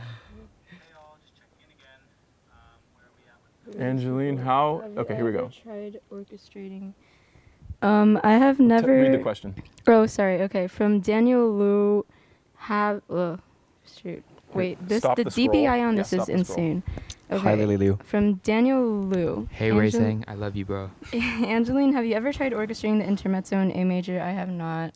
Never tried it, but there's a couple versions online. I should probably do it. It would be good for my study. They're wondering everyone's bubble tea flavors. Stop the scroll so you okay, can go I back up. I got it. Just look for ones you like. You don't have to read everything. Anyone have any favorite bubble tea flavors they want to share? Standard brown sugar boba.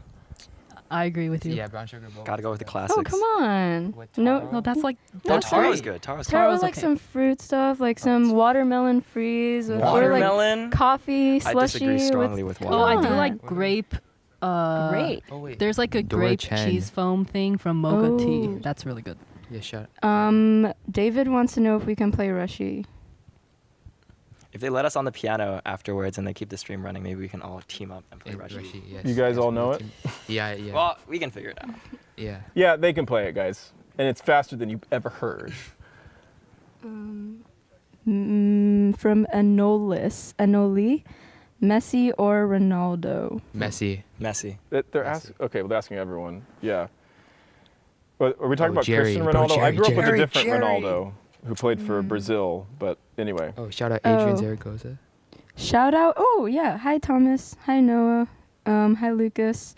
Lucas Amory. Hi, Lucas is asking you. Hi, Lucas. Hey, Kings or bro, the Kings destroyed the Celtics yesterday. I mean, the Celtics are obviously very good. I think they obviously have a good chance of repeating. I mean, my Kings, they're just a dumpster fire, you know? I mean, just terrible. On that note, we just got a gesture which seemed to indicate that it's time for these young performers to head downstairs. Oh, so we might just be moments away from the award ceremony starting. Thank you guys so much for joining us. That was totally rad. Totally rad. Totally rad, as I like to say. So we'll keep it with me, and I'll get on comms, and we'll go ahead and good luck, guys. And here we are at the National Chopin Competition. Those were the 6 finalists. They're now headed back down to the stage. I've got my headset on. I'm in the air traffic control tower.